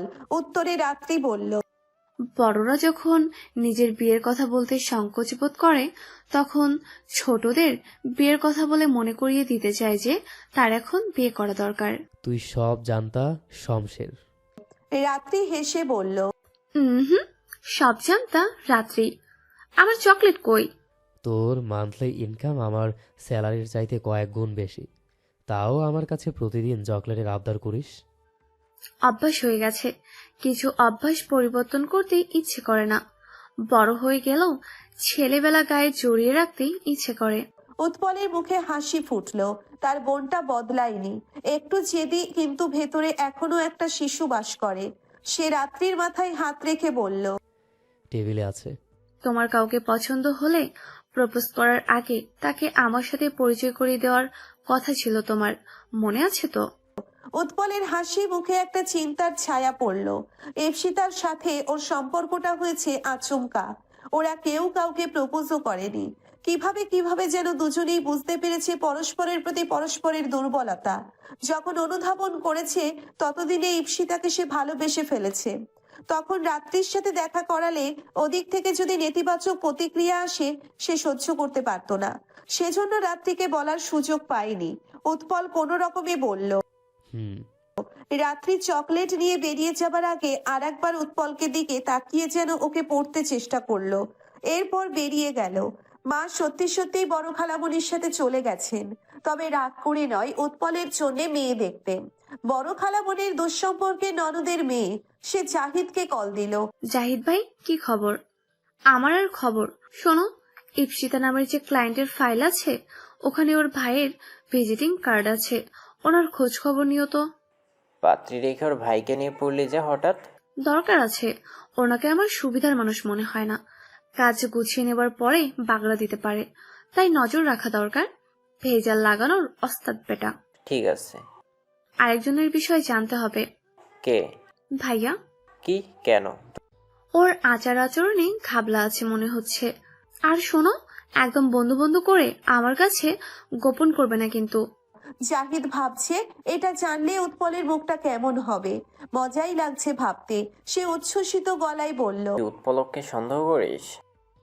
ভালোর জন্যই করতে হয়, বুঝলে? আজ ইপসিতা রাত্রির সাথে দেখা করতে এসেছে মাকে নিয়ে। সেদিন ওর নিজের নম্বরটাই দিয়ে গিয়েছিল। মা প্রথমে আসতে চাইছিলেন না, ইমরোজকে নিয়ে যেতে বলছিলেন। অগত্যা সেদিন রেস্টুরেন্টের ঘটনা খুলে বলতে হয়েছে। সব শুনে মা হতাশ গলায় বললেন, ইমুকে নিয়ে আর পারি না, এর গতি কি হবে সেটাই ভাবি।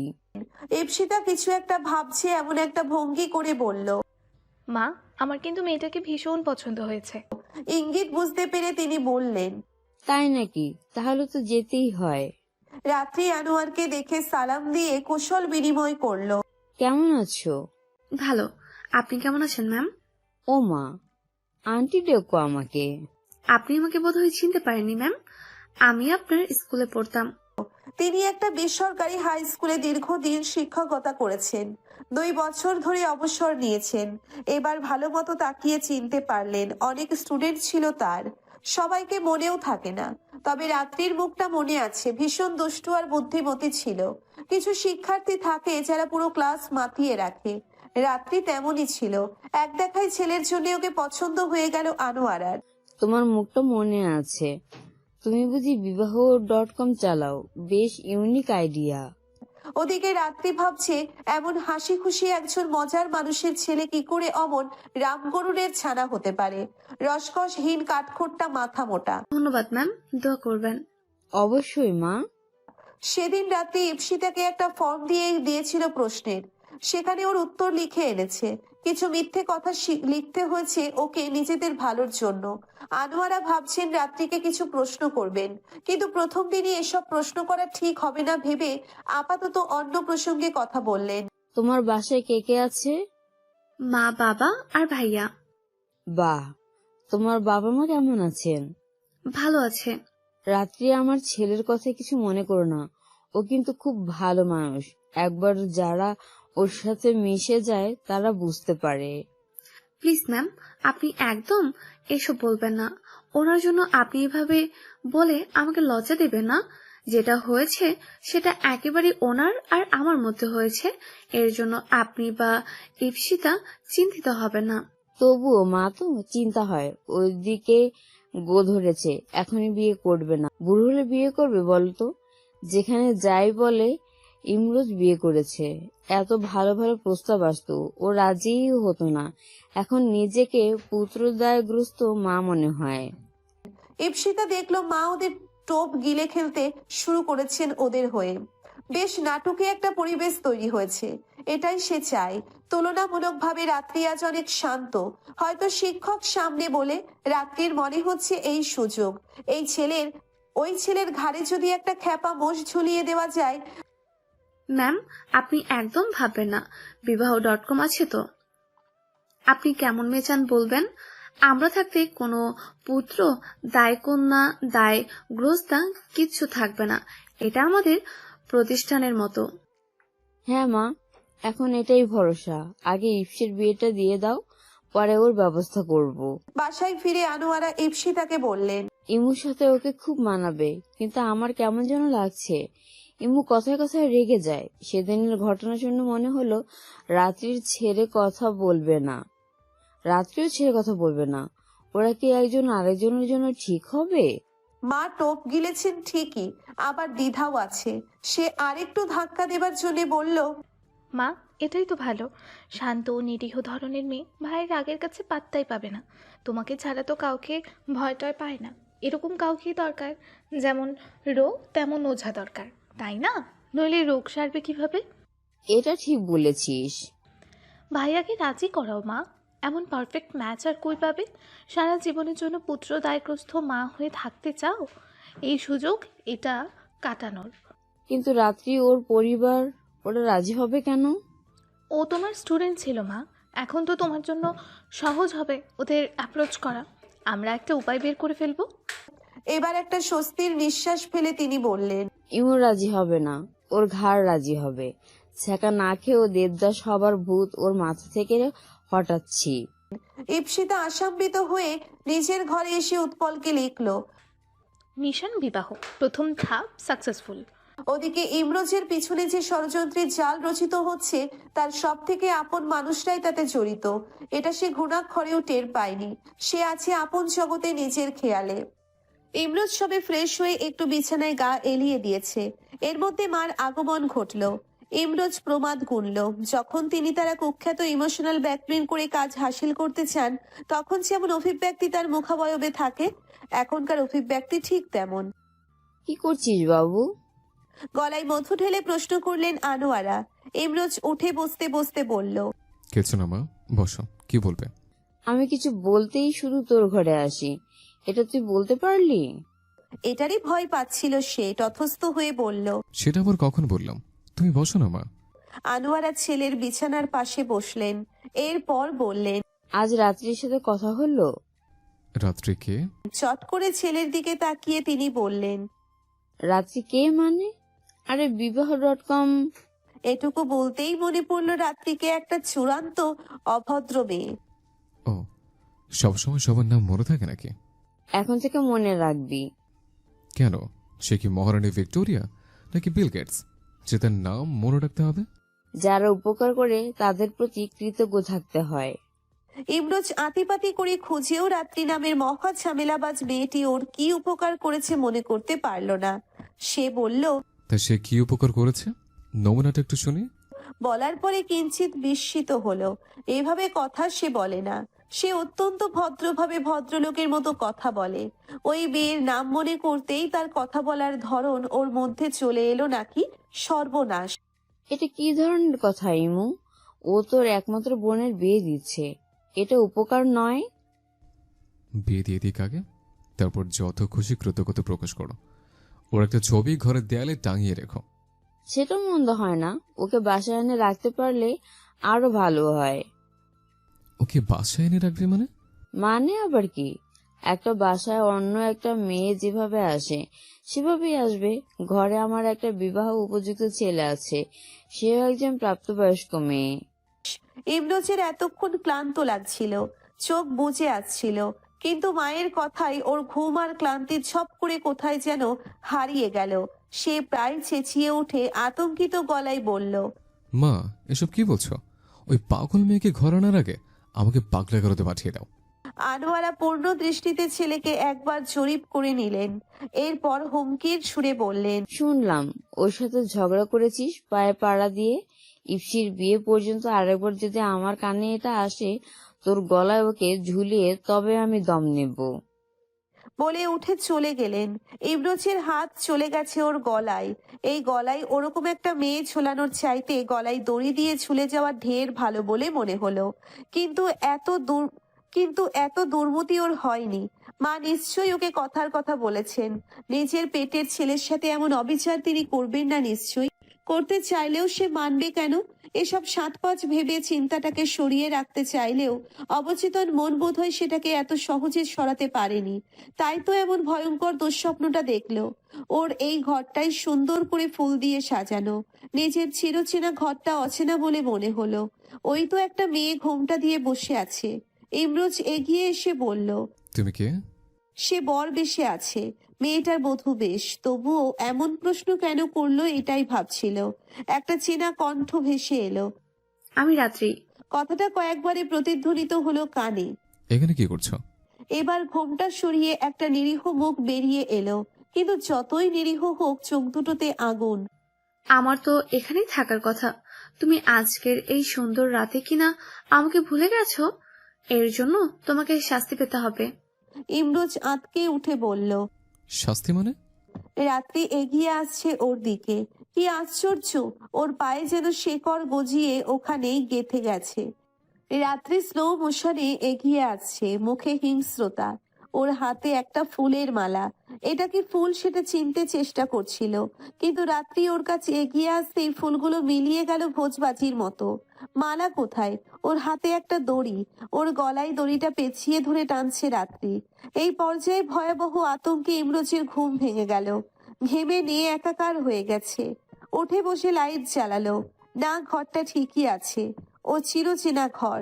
এখানে পেতনি রূপী কোনো মেয়েও নেই। এক গ্লাস পানি ঢকঢক করে খেয়ে পুরো ব্যাপারটা যে একটা বিভৎস স্বপ্ন, এটা ভেবে স্বস্তি পেল। মেয়েটার সাহস তো কম না। ওকে অপমান করে স্বাদ মেটেনি, আবার স্বপ্নের মধ্যে এসে জ্বালিয়ে মারছে। সে ওকে কিছুতেই ছাড়বে না। মায়া আজ বড় বোনের বাড়ি থেকে ফিরে এসেছেন। 2 দিন ছিলেন না। এর মধ্যে রান্নাঘরটা একেবারে গোয়াল ঘর হয়ে আছে। চম্পা আজ আসেনি। এসব তাকে একা হাতে সামলাতে হচ্ছে। তিনি গজগজ করতে করতে রান্নাঘরটা ভদ্রস্ত করছিলেন, তখন উৎপল এলো। মা, কি করো? তোর চোখ নেই, দেখতে পাচ্ছিস না কি করি? উৎপল বুঝলো হাওয়া গরম। সে বলল, মা, একটা কথা ছিল। বল, বলে ধন্য কর। উৎপল একটু ইতস্তত করলো, এরপর বলল, মা, বলছিলাম কি, রাত্রি তো অনেক বড় হয়েছে। সেটা তোর এতদিনে চোখে পড়েছে? সব কিছুরই এমন উল্টো মানে বের করো কেন মা? ভালো কথা বলতে এসেছিলাম। এবার মায়া খানিকটা শান্ত হলেন। তিনি উৎপলের জন্য পাত্রী দেখতে গিয়েছিলেন, মেয়ে রাজি নয়। এতে তিনি অপমানিত বোধ করেছেন। আর অমন হীরের টুকরো ছেলে। বল, ওর বিয়ে ব্যাপারে কিছু ভাবছো? তোর সন্ধানে ভালো ছেলে থাকলে বল। আছে মা, কলেজের বাংলা লেকচারার। আমার একটা ফ্রেন্ডের বড় ভাই, ভালো ফ্যামিলি। ছেলের মা রাত্রির স্কুলের টিচার ছিলেন। তোর ফ্রেন্ড? ছেলে ফ্রেন্ড নাকি মেয়ে ফ্রেন্ড? মা, আমি তোমাকে একটা ভালো ছেলের খোঁজ দিচ্ছি, আর তুমি কি না আমার পেছনে পড়লে? আমার সবার পেছনেই পড়তে হয়, গায়ে গতরে যতই বড় হ। তোর মাথায় ঘিলু একটু কম আছে। বাপের ঘিলু পেয়েছিস কি না? নিজে নিজে ভুলভাল একটা মেয়ে ধরে নিয়ে এলে, এই যে বলে রাখলাম, আমি কিন্তু মানব না। উৎপল যতটা সম্ভব গোবেচেরা মুখ করে বলল, কি যে বলো না মা, আমি খুব ভালো ছেলে। হলেই ভালো। তা ছেলের বাবা কি করেন? উনি অনেকদিন আগে মারা গেছেন। ও আচ্ছা, দেখি তুই খোঁজ খবর নে ভালো করে। ছেলে ভালো হলে আমাদের সমস্যা নেই। সমস্যা হলো মেয়েটাকে নিয়ে। কি একটা প্রতিষ্ঠান চালায়, বিবাহ.com। নিজের বিয়েরই খবর নেই। উৎপল বেরিয়ে যাচ্ছিল, আবার ফিরে এসে কাচুমাচু মুখে বলল, মা, একটা কথা। এই কথা যে আমি তোমাকে বললাম, এটা আবার ওকে বলো না যেন।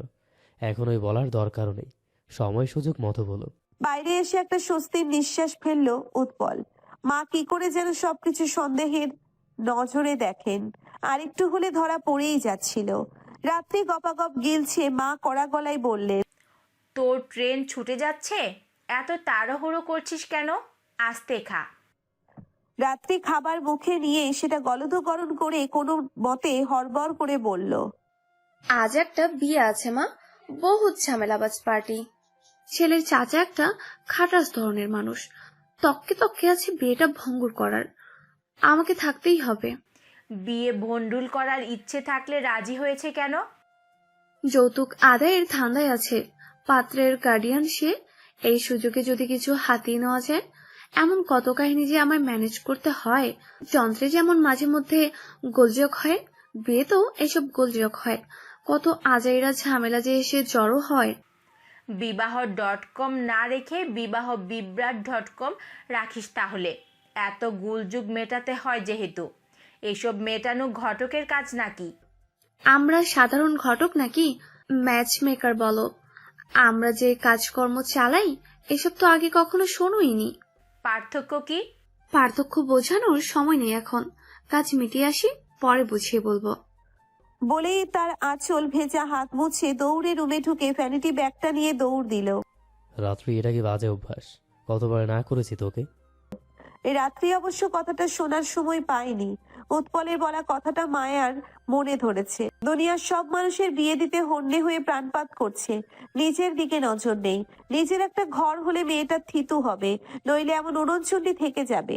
মেঘে মেঘে বেলা তো বয়েই যাচ্ছে, মেঘে মেঘে বেলা তো হয়েই গেছে। এটাই সঠিক সময়, আর দেরি করা সমীচীন হবে না। উৎপলের বাবার সাথে কথা বলতে হবে। ইমরোজ ওর এক পুরনো বন্ধুর সাথে দেখা করতে রেস্টুরেন্টে এসেছিল। সৌম্য দেশের বাহিরে চলে গিয়েছিল, কিছুদিন হলো ফিরেছে। ইউনিভার্সিটি লাইফের নানান স্মৃতি রোমন্থন করতে করতে একসময় সৌম্য বলল, আমি থাকতে থাকতে বিয়ে করে ফেল, তাহলে তোর বিয়ে খেতে পারবো। সেদিন মা রাত্রির সাথে ওর বিয়ের কথা বলার পর থেকেই সে বিয়ে শব্দটা শুনলেই আতঙ্ক অনুভব করছে। ওর রথি নামের একজন মেয়ের সাথে প্রায় 1.5 বছরের প্রেমের সম্পর্ক ছিল। প্রথম দিকে সব ভালোই মনে হচ্ছিল, এক পর্যায়ে ভীষণ বিরক্ত হচ্ছিল। অনেক রাতে যখন সে প্রিমিয়ার লিগের ম্যাচ দেখতো তখন কল দিয়ে কথা বলতে চাইতো। কোনো গুরুত্বপূর্ণ কথাও নয় সেসব। নতুন কি কসমেটিক্স কিনেছে, সকালে দুপুরে রাতে কি খেয়েছে, আগামীকালের প্ল্যান কি, কোনো বলিউড নায়িকার কোনো নায়কের সাথে অ্যাফেয়ার, কার ডিভোর্স হলো, এসব অর্থহীন আলাপ। ওর দিকে কোন মেয়ে কতবার তাকিয়েছে সেটা নিয়েও ঝগড়া করেছে। অন্য কেউ যদি ওর দিকে তাকায় এতে তার দোষ কোথায়? সে কি কারোর চোখে পট্টি বেঁধে রেখে দিয়ে আসবে নাকি? শপিং করতে গেলে ওকে সাথে নিয়ে যেত, ঘন্টার পর ঘন্টা কাটিয়ে দিত একটা জিনিস পছন্দ করতে। ওদের দেখা করার কথা থাকলে অপেক্ষা করতে করতে বিরক্ত হয়ে যেত।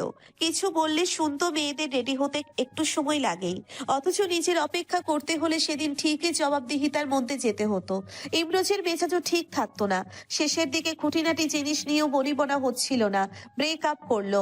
ইমরোজ যখন টেনে পড়ে তখন ওর বাবা চলে যান। ইপসিতা তখন আরো অনেক ছোট। ওর মা নানান ঝড়ঝাপটা সামলে ওদের 2 ভাই বোনকে বড় করেছেন, ওদের সমস্ত চাহিদা মিটিয়েছেন। স্বামীকে অকালে হারিয়ে তিনি ভীষণ একা হয়ে পড়েছিলেন। ছেলে মেয়েকে আঁকড়ে ধরেছেন, সেজন্য কিছুটা ওভার প্রোটেক্টিভ আচরণ করেন তাদের প্রতি। ইমরোজ সেজন্য মায়ের সমস্ত আবদার মেনে নেয় হাসি মুখে। নিজের অনিচ্ছা থাকলেও সে মাকে নিষেধ করতে পারে না। ছেলেবেলায় মা যেমন ওর সমস্ত দুষ্টুমি হাসি মুখে সামলেছেন, সেও তাই করে। তখন তো মায়েরও কষ্ট হতো, কিন্তু তিনি তো ছোট্ট ইমরোজকে এড়িয়ে যাননি, পরম মমতায় মায়া দিয়ে বটবৃক্ষের মতো আগলে রেখেছেন। মা বেশিরভাগ সময় ভীষণ মেলোড্রামা করেন, আবার ইপসিতার মধ্যেও ছেলে মানুষই আছে প্রচুর। মা আর বোনকে সে ভীষণ ভালোবাসে বলে সবটা সহ্য করে নেয়। সে নিজের অভিজ্ঞতা থেকে উপলব্ধি করেছে মেয়ে মানেই নাটকে মেলোড্রামাটিক স্বভাবের হয়, ছোট বিষয়ে অকারণ হুলুস থুলুস বাধায়, অবাস্তব বুদ্ধির হয়। সেই ভয়ে সে মহিলা কলিগদের সাথে পর্যন্ত সৌজন্য ব্যতীত অন্য কথা বলে না। আর একজন মেয়েকে জীবনে এনে নিজেকে বরবাদ করার কোনো মানেই হয় না। বিয়ে? তুই তো সব জানিস, তবু কেন বলিস? তুই কয়জন মেয়েকে চিনিস? যতজন চিনেছি এনাফ। চোখ কান বন্ধ রেখে চললে এমনই হয়। হলে হোক, বিয়ে করে পস্তাতে পারবো না। বন্ধুর সাথে কথা শেষ করে বেরিয়ে এসেছিল, হঠাৎ রাত্রিকে দেখলো শশা ব্যস্তভাবে এদিকেই আসছে। ওর স্বপ্নের কথা মনে পড়লো, অবচেতনেই গলায় হাত চলে গেল। এরপর পাশ কাটাতেই চাইছিল, কিন্তু রাত্রি ওকে দেখে ফেলেছে। আরে আপনি? হ্যাঁ, এত অবাক হওয়ার কি আছে? রাত্রি এবার সরাসরি ইমরোজের চোখের দিকে তাকিয়ে বলল, আপনাকে কি ওয়ার্ল্ড হেরিটেজ সাইট পৃথিবীর 8ম মার্চ ডিক্লেয়ার করেছে নাকি? এত কিছু থাকতে আপনাকে দেখে আশ্চর্য হতে যাব কোন দুঃখে? এই মেয়ের সাথে কথা বলাই ভুল হয়েছে। আপনি সবসময় এভাবে কথা বলেন? কিভাবে কথা বলি? আপনি ভীষণ ঝগড়াটে।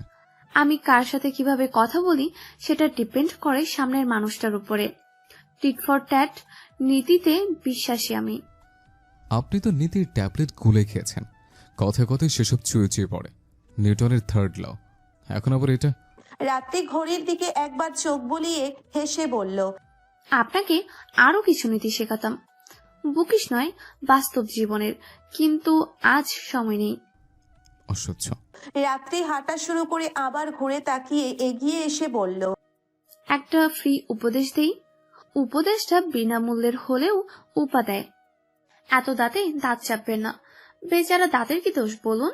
এত প্রেশার নিতে না পেরে একটা দুটো টপাক করে খুলে পড়তে পারে। বেচারা ছোট্ট দাঁতকে এত প্রেশার দেবেন না, ফকলা হয়ে যাবেন, তখন বিয়ে হবে না। ইমরোজের মনে হলো এই মেয়েকে খুন করতে পারলে শান্তি পেত। বিয়ে করার জন্য আমি মরে যাচ্ছি না। আমার বিয়ে নিয়ে আপনাকে নাক গলাতে হবে না। অন্যের পার্সোনাল ব্যাপারে কথা বলা অভদ্রতা, সেটা শেখেন নেই? কি করব বলুন? আমার কাজটাই বিয়ে নিয়ে। মানুষ যদি আপনার মতো বিয়ে না করার সিদ্ধান্ত নেয় তবে তো আমার ব্যবসা লাটে উঠবে। ভেতরে ক্লায়েন্ট অপেক্ষা করছে, আসি। উপকারের জন্য ধন্যবাদ দিতে হবে না, আমার দয়া আর শরীর। বলেই ভেতরে চলে গেল রাত্রি। ইমরোজ রাগে গজগজ করছে। এই মেয়ের সাথে সে কোনো কথাই পারে না। এটা কিছুতেই মেনে নিতে পারলো না সে। প্রবল রাগে আবারও রাতে দাঁত চেপে সাথে সাথে স্বাভাবিক করে নিল নিজেকে। রিস্ক নেবার দরকার নেই। এই বয়সে দাঁত যদি সত্যি সত্যি পড়ে যায় কেমন দেখাবে ওকে? উৎপল এসেছে জাহিদের কাছে। জাহিদ বলল, শোন দোস্ত, তোকে একটা খবর দে। বল। রাত্রি আমাকে তোর উপরে চোখ রাখতে বলেছে। কি? নিজের কানকে বিশ্বাস করতে পারলো না উৎপল। হ্যাঁ, আমি ঠিক করেছি, এবার দায়িত্বটা পালন করবো ঠিকঠাক। তোকে সেদিন ওই ওয়ারফেজের কনসার্টের টিকিট কিনে দিলাম, নাচতে নাচতে গেলি, এখন বিট্রে করতে যাচ্ছিস? ওইটা তো ইপসিতার ইনফরমেশন হেড অফিসে না দেবার জন্য, এটা আলাদা কেস দোস্ত। শালা বেঈমান, তুই বন্ধু নামের শত্রু। তোর মতো একটা বন্ধু থাকলে শত্রুর দরকার পড়ে না। ভাবছি সিনেমা ব্যবসায় নামবো। বাহারি একটা নাম পেয়েছি, বাংলার সিনেমা অ্যান্ড ফ্লেভার আছে। বন্ধু যখন বেঈমান, এই নামের কোনো মুভি কি হয়েছে ও তো? আমি মরি আমার জ্বালায়, তুই আছিস সিনেমা নিয়ে। আর ইতো কি? ওটা ভালোবাসার ডাক। জাহিদের পিঠে একটা রদ্দা পড়ল। জাহিদ কোকিয়ে উঠে পাল্টা একটা বসিয়ে দিল। শোন, একটা ট্রিট দে, দেখি এটা ম্যানেজ করা যায় কিনা। পারবো না। একটা বুদ্ধি দিতাম, সেটাও বাদ তাহলে। আচ্ছা বল, ট্রিট হবে। এ না হলে দোস্ত, এবার কিন্তু নাক বরাবর পড়বে। হাত উছিয়ে বলল উৎপল, শোন, আমি রাত্রিকে বলবো তোর ভাইয়ের বিয়ে তোর ক্লায়েন্টদের মধ্যে একজনের সাথে সেটিং করিয়ে দেয়। ইপসিতার ফোরামে তোর পছন্দের ম্যাচ হলে রাজিও হতে পারে। উৎপলের মুখের হাসি ফুটে আবার মিলিয়ে গেল। ও জানে রাত্রির উত্তর কি হবে, বলবে। আমাদের একটা গুড উইল আছে, সেটা হ্যাম্পার করতে পারবো না। ইপসিতার সাথে ওর পছন্দ অপছন্দ তেমন মেলে না, তাই ইপসিতা না হয়ে যদি অন্য কারোর সাথে ওর পছন্দের মিল পায় আর তাকেই যদি গছিয়ে দিতে চায়, অসংখ্য বৈপরীত্য সত্ত্বেও ওরা পরস্পরকে ভালোবাসে, ভীষণ ভীষণ ভালোবাসে। ইপসিতাকে সে কোনোভাবেই হারাতে পারবে না। ইমরাজের অগ্রগতি জানলে সে মাকে আরেকটু উস্কে দেবে। মিশন বিবাহ সফল হতেই হবে, নইলে ওদের বিয়ে হবে কি করে? তবে উৎপল জাহিদকে নিষেধ করেনি। এভাবে যদি হয় তবে পৃথিবীর অনেক ভালো কাজের প্ল্যানই হিতে বিপরীত হয়ে যায়। ইমরোজ কলেজ থেকে আজ সরাসরি বাসায় চলে এসেছে। পরীক্ষার খাতাগুলো দেখতে হবে। মাথায় এত টেনশন নিয়ে কি শান্তিতে কাজ করা যায়? মা একটা অসহনীয় চিন্তা ওর মাথায় চাপিয়ে দিয়েছেন। সাথে প্রায় প্রতিদিন এই অভব্য মেয়েটা ভয়ঙ্কর ভয়ঙ্কর সব স্বপ্ন হয়ে ঘুমের মধ্যে এসে জ্বালিয়ে মারছে। সেজন্য খাতা দেখাই মন দিতে পারেনি। আজ না শেষ করলেই নয়। দুপুরে খাবার টেবিলে মা হঠাৎ করে বললেন, শোন না ইমু, ইপসির জন্য পাত্রের একটা শর্ট লিস্ট দেবে রাত্রি। তুই কাল একবার ওর অফিসে গিয়ে ওই বায়োডাটা আর ছবিগুলো নিয়ে আসবি। আমাকে কেন যেতে হবে? তোমার রাত্রে একটা দায়িত্ব নিয়েছে, বাসায় এসে দিয়ে যাওয়াটা ওর রেসপন্সিবিলিটির মধ্যে পড়ে। ওকে বাসায় আনার জন্য দেখি তোর তর্স হয়েছে না বাবু।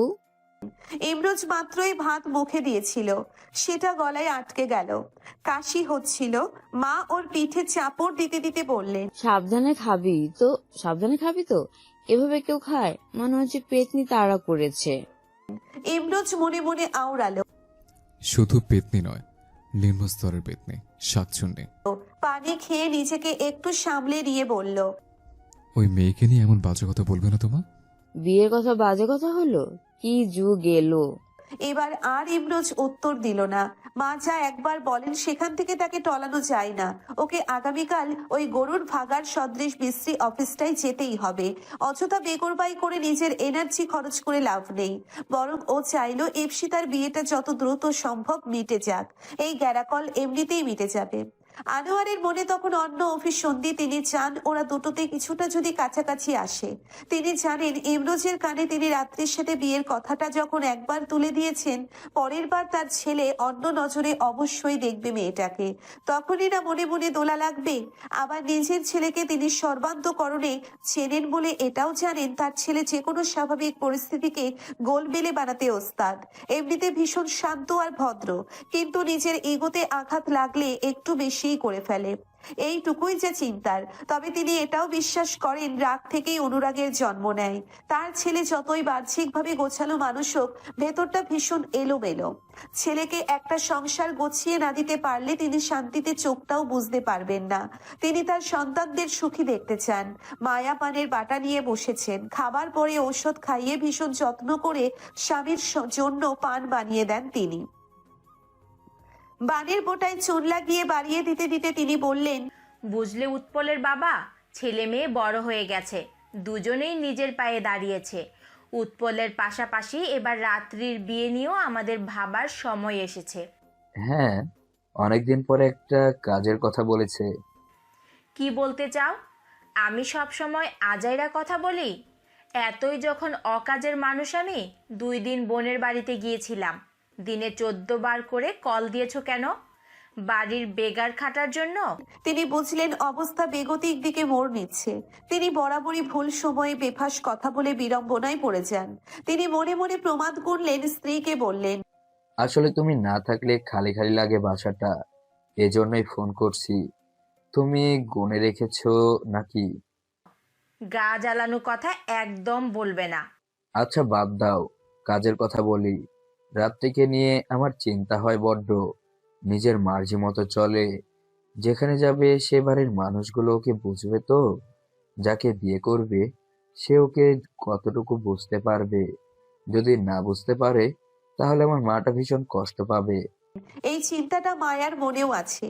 রাত্রি খানিকটা অরুণচণ্ডী প্রাণ খুলে হাসতে পারে, আবার রাগ হলে সেটাও প্রকাশ করে। নিজেকে লুকায় না কখনো। চমৎকার মনের মেয়ে, তবুও জীবনে চলার পথে কখনো কখনো কিছু ক্ষেত্রে আপোষ করতে হয়, হয়তো কিছু অভিনয় করতে হয় সুখী হবার জন্য। মেয়েটা সেটা পারে না।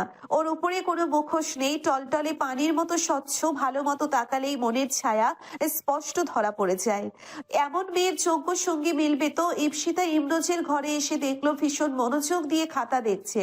এই মুহূর্তে তার দুনিয়ায় এর চাইতে গুরুত্বপূর্ণ আর কিছু যেন নেই। ভাইয়া কি করছো? দেখতেই তো পাচ্ছিস, তাহলে জিজ্ঞেস করছিস কেন? সবসময় আমার সাথে খালি রাগ দেখাও, তুমি আমাকে একটুও ভালোবাসো না। কাঁদো কাঁদো গলায় বলল ইপসিতা। ইমরোজ খাতা থেকে চোখ সরিয়ে বোনের দিকে একবার তাকালো। মায়ের কাছ থেকে এই জিনিসটা বেশ ভালো মতো রপ্ত করেছে মেয়েটা। ওর হঠাৎ করে কেন যেন হাসি পেয়ে গেল। বলল, তোকে কেউ একজন আমাদের বাড়ির সামনে ফেলে গিয়েছিল, ইয়া বড় পাতিলের মধ্যে। বাবু তোকে কুড়িয়ে পেয়ে বাসা নিয়ে এসেছিল। তোকে ভালোবেসে কি করব? তুমি খুব খারাপ ভাইয়া, তবে আমি কিন্তু বড় হয়ে গেছি এখন। এসব ফাও কথা বলে আমাকে ভোলাতে পারবে না। তা হঠাৎ আমার কাছে কি বলতে এসছিস? বলে ফেল। এখনই এসেছি। আচ্ছা ভাইয়া, তোমার কেমন মেয়ে পছন্দ? বুঝলাম না, তোরা সবাই হঠাৎ করে আমার বিয়ে নিয়ে পড়েছিস কেন বলতো? কাহিনী কি? থতমত খেয়ে ইপসিতা বলল, কোনো কাহিনী নেই। আমার বিয়ের জন্য তো তোমরা উঠে পড়ে লেগেছো। তুমি আমার বড়, এই বাড়িতে ভাবি না আসা পর্যন্ত আমি কিন্তু বিয়ে করছি না। এটা বলে রাখলাম, তুমি তোমার কাজ করো। বলেই তড়িঘড়ি করে বেরিয়ে এলো ঘর থেকে। বেশ সাহস নিয়ে গিয়েছিল। একটা কাজ সুষ্ঠুভাবে সম্পন্ন হলো। নিজের বিয়েটা এভাবে যদি আরো কিছুদিন পিছিয়ে দেওয়া যায়, এর মধ্যে ওদের সেটিং করিয়ে দিতে পারলে শান্তি। ইপসিতা বেরিয়ে যাবার পরে কিছুক্ষণ স্তব্ধ হয়ে বসে রইল ইমরোজ। এরপর আবার খাতা দেখতে শুরু করতেই মনে পড়লো আগামীকাল তো বিবাহ.com-এ যেতে হবে। আগেরবার অ্যাপয়েন্টমেন্ট নিয়ে যা হ্যাপা পোহাতে হয়েছিল, এবার তাই ভিজিটিং কার্ডটা খুঁজে বের করে অ্যাপয়েন্টমেন্টের জন্য দেওয়া নম্বরে কল করে সিরিয়াল ফিক্সড করলো। উৎপল গিটার নিয়ে টুংটাং করছিল, হঠাৎ রাত্রি এলো। ভাইয়া, তোমার জন্য একটা সুখবর আছে। উৎপল দ্বিধান্বিত গলায় বলল, কি সুখবর? তুমি বিয়ের জন্য অস্থির হয়ে উঠেছিলে না, আমি আমার ক্লায়েন্টের মধ্যে একজনকে সিলেক্ট করেছি। উৎপল ভীষণ উৎফুল্ল হয়ে মনের ঘুড়ি ওড়াতে শুরু করেই দিয়েছিল, কিন্তু পরের কথা শুনে গোত্তা খেয়ে সুতো কেটে সেই ঘুড়ি কোথায় ছুটে গেল সেটা দেখার মানসিকতাও রইল না। ভাইয়া শোনো, মেয়ের নাম শোভা, ভীষণ ভালো মেয়ে। আমি নিজে ওর ইন্টারভিউ নিয়েছি। তুমি জানো তোমার সাথে কত মিল। সেও তোমার মতোই বার্সেলোনা সাপোর্টার। খেলা নিয়ে কখনো ঝগড়া হবে না। নিজে নাক ডাকে না, কিন্তু বলেছে বর নাক ডাকলেও সমস্যা নেই, তুমি তো মাঝে মধ্যে একটু একটু নাক ডাকো। শোভাও মশারি টাঙিয়ে শয়। প্রায় সবই মিলে গেছে, ফেভারিট সিঙ্গার রাইটার পর্যন্ত মিল। ভাবতে পারছো? দেখতেও সুন্দরী, খুব ভালো ফ্যামিলি। উৎপলের এই মেয়ের পছন্দ অপছন্দ নিয়ে কোনো মাথা ব্যথা নেই। সে অবিশ্বাসের দৃষ্টিতে রাত্রিকে দেখছে। এসব কি বলিস তুই? একদম না। তাছাড়া তোর গড়ইল নষ্ট হবে না ক্লায়েন্টদের সাথে নিজের পরিবারের কারো বিয়ে করাতে চাইলে? আরে ভাইয়া, ওসব নিয়ে ভেবো না, তুমি যথেষ্ট কোয়ালিফাইড। আরেকটা কথা, তুমি নিজেই যে জাহিদ ভাইকে দিয়ে আইডিয়াটা আমার মাথায় দিয়েছো সেটা আমি জানি, তাই এখন লজ্জা পেতে হবে না। ছবি আর বায়োডাটা দিয়ে গেলাম, আমি চলে যাচ্ছি, মন খুলে দেখো। বলেই মৃদু হেসে রাত্রি বেরিয়ে গেল। উৎপল বজ্রাহত হয়ে বসে রইল। কি হতে কি হয়ে গেল। জাহিদ, শালা তোকে একবার সামনে পাই তো সব চুল আমি টেনে টেনে তুলব। তারপর সেই চুল বিক্রি করে তোকে দেয়া ট্রিট আর কনসার্টের টাকা উসুল করব। এরপর মনে হলো ওই গবেটের চুল কে কিনবে। ওর গোবর মাথার মগজটা খুলে যদি বিক্রি করা যেত ঢের ভালো হতো। বিবাহ.com-এর অফিসের উদ্দেশ্যে ইমরোজ সব সময়ের মতোই ফিট বাবুটি সেজে বেরুচ্ছিল। মা বললেন, দাঁড়া, তোকে দেখি একটু। ইমরোজ দাঁড়াতেই আগে পরীক্ষা দিতে বা কোনো বিশেষ কাজে যাবার আগে দোয়া পড়ে ফু দিয়ে দিতেন। তেমন করে ফু দিয়ে দিলেন। এরপর বললেন, ভালো ছেলের মতো থাকবি।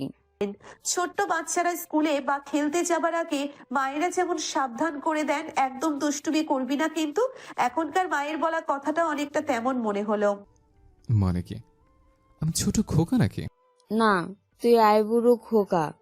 ওই নিরীহ মেয়েটার সাথে দেখা হলে যেভাবে ঝগড়া শুরু করিস, তাতে সাবধান করা ছাড়া আর কি করব। আহত দৃষ্টিতে মাকে দেখলো ইমরোজ। ওখানে কোনো যন্ত্রণা অপেক্ষা করছে ওর জানা নেই। এটা তাই উপেক্ষা করাকেই শ্রেয় মনে হলো। আজ ওর সিরিয়াল নম্বর 6। তবুও প্রায় 1 ঘন্টা পেরিয়ে গেল সেদিনের সেই পান খাওয়া কথার তুবড়ি ছোটানো বিরক্তিকর লোকটা আজও এখানে উপস্থিত। ওকে দেখেই এগিয়ে এলো। আরে ভাই সাহ, আপনি আইছেন? রাত্রি আপা রাজি হয়েছে তাহলে? এইবার আপনার বিয়ে আর ঠেকায় কি? ইমরোজ প্রথমে লোকটার কথা বুঝতে পারল না, কারণ ওর মস্তিষ্ককে মা তখন অন্যদিকে ধাবিত করে দিয়েছেন। তাই ওর মনে হলো ওর সাথে রাত্রির বিয়ের কথাকে ইঙ্গিত করেছে লোকটা। আপনাদের আপা রাজি হলেই হবে নাকি? তার রাজত্ব চলছে, বাকিরা তার প্রজা। বিয়েতে 2 পক্ষেরই মতামত প্রয়োজন হয়। আমিও কি বিয়ে করতে রাজি নই। লোকটার দৃষ্টি বিস্ফোরিত হলো। চোখ দুটো কোটর ছেড়ে যেন বেরিয়েই আসবে। ক্ষণকালের জন্যে ওর কানটা শান্তি পেল। পরক্ষণেই লোকটার প্রায় ত্রাহি চিৎকারে বলল, হায় আল্লাহ, আপনার সাথে রাত্রি আপার বিয়ে আলাপ চলতেছে নাকি? আমি কেমনে জানবো? মাপ দিয়েন ভাইজান, বুঝতে পারি নাই। এবার বাকরুদ্ধ হবার পালা ইমরোজের। এই লোকের এখনকার কথা শুনে ওর মনে পড়লো সেদিনের কথা। লোকটা বলেছিল রাত্রি যেই কেস নেয় সেই কেস সফল হয়। এখন তাহলে লোকটা সেটার কথাই বলছিল। এমন লজ্জায় সে কোনো দিন পড়েনি। নিজের ভ্যানিশ হবার সুপার পাওয়ার না থাকার কারণে ভীষণ আফসোস হলো। এই জন্যেই মা সবসময় বলতেন, রাগের মাথায় কোনো কাজ করতে নেই। কাজ করতে হয় মাথা ঠান্ডা করে। কথা বলার ক্ষেত্রেও একই ব্যাপার মনে রাখবি, রাগের মাথায় বলা বেশিরভাগ কথাই ভুল কথা হয়। গুরুজনের উপদেশ এজন্যই মানতে হয়। আজ যদি মায়ের এই উপদেশ মানতো তবে কি আর এমন বিব্রতকর পরিস্থিতিতে পড়তে হতো? সে কি পাগল হয়ে যাচ্ছে? আপনার সাথে হেরে মানাইবে ভালো। এবার ইমরোজ ঠান্ডা মাথায় কিছু বোঝাতে যাচ্ছিল, কিন্তু এর মধ্যে ওর ডাক পড়লে অগত্যা একজনের মাথায় অসাবধানতায় একটা ভুল কথা ঢুকিয়ে সেটা পরিষ্কার না করেই ওকে ভেতরে চলে যেতে হলো। ইমরোজ ভেতরে এসে দেখলো রাত্রি একটা কাগজে চোখ বোলাচ্ছে। হয়তো কারো বায়োডাটা হবে। সে গলা খাকারি দিতেই মেয়েটা কাগজ থেকে চোখ তুলে ওর দিকে তাকালো। ইমরোজ সৌজন্য রক্ষার্থে জিজ্ঞেস করলো, কেমন আছেন? আমি সবসময় ভালো থাকি। আপনি কেমন আছেন? ভালো। আপনাকে দেখে মনে হচ্ছে না? কেন? মনে হচ্ছে কোনো কারণে আপনি খানিকটা নার্ভাস। এই মেয়ে নিশ্চয়ই ওকে বাঁচিয়ে দেখতে চাচ্ছে। সে কেন সুযোগ দেবে? একদমই না। নার্ভাস হতে যাব কেন? কিছুটা ক্লান্ত বলতে পারেন। ওকে। এর মধ্যে একজন অল্প বয়সী ছেলে এসে রাত্রির হাতে একটা প্লাস্টিক ফোল্ডার এগিয়ে দিল। রাত্রি ছেলেটাকে বলল, সুমন, ওনাকে তোমার স্পেশাল লেবুর শরবত খাওয়াও 1 গ্লাস। আমাকেও দিও। আজ এত আপ্যায়ন কেন? এটা সাধারণ ভদ্রতা। আমাদের প্রতিষ্ঠান অতিথি পরায়ণ। প্রত্যেক ক্লায়েন্টকেই আমরা সুন্দরভাবে ট্রিট করি। তাহলে সেদিন আমি বঞ্চিত হলাম কেন? কারণ সেদিন আপনি ভীষণ বাজে আচরণ করেছিলেন। মোটেও না। অবশ্যই হ্যাঁ, তবে এখন কাজের কথায় আসি। ঠিক আছে, আপনি ইপসিতের জন্য কিছু বায়োডাটা দেবেন বলেছেন। হ্যাঁ। ওর দিকে একটা প্লাস্টিক ফোল্ডার এগিয়ে দিয়ে বলল, এখানে আমাদের সিলেক্ট করা শর্ট লিস্ট আছে।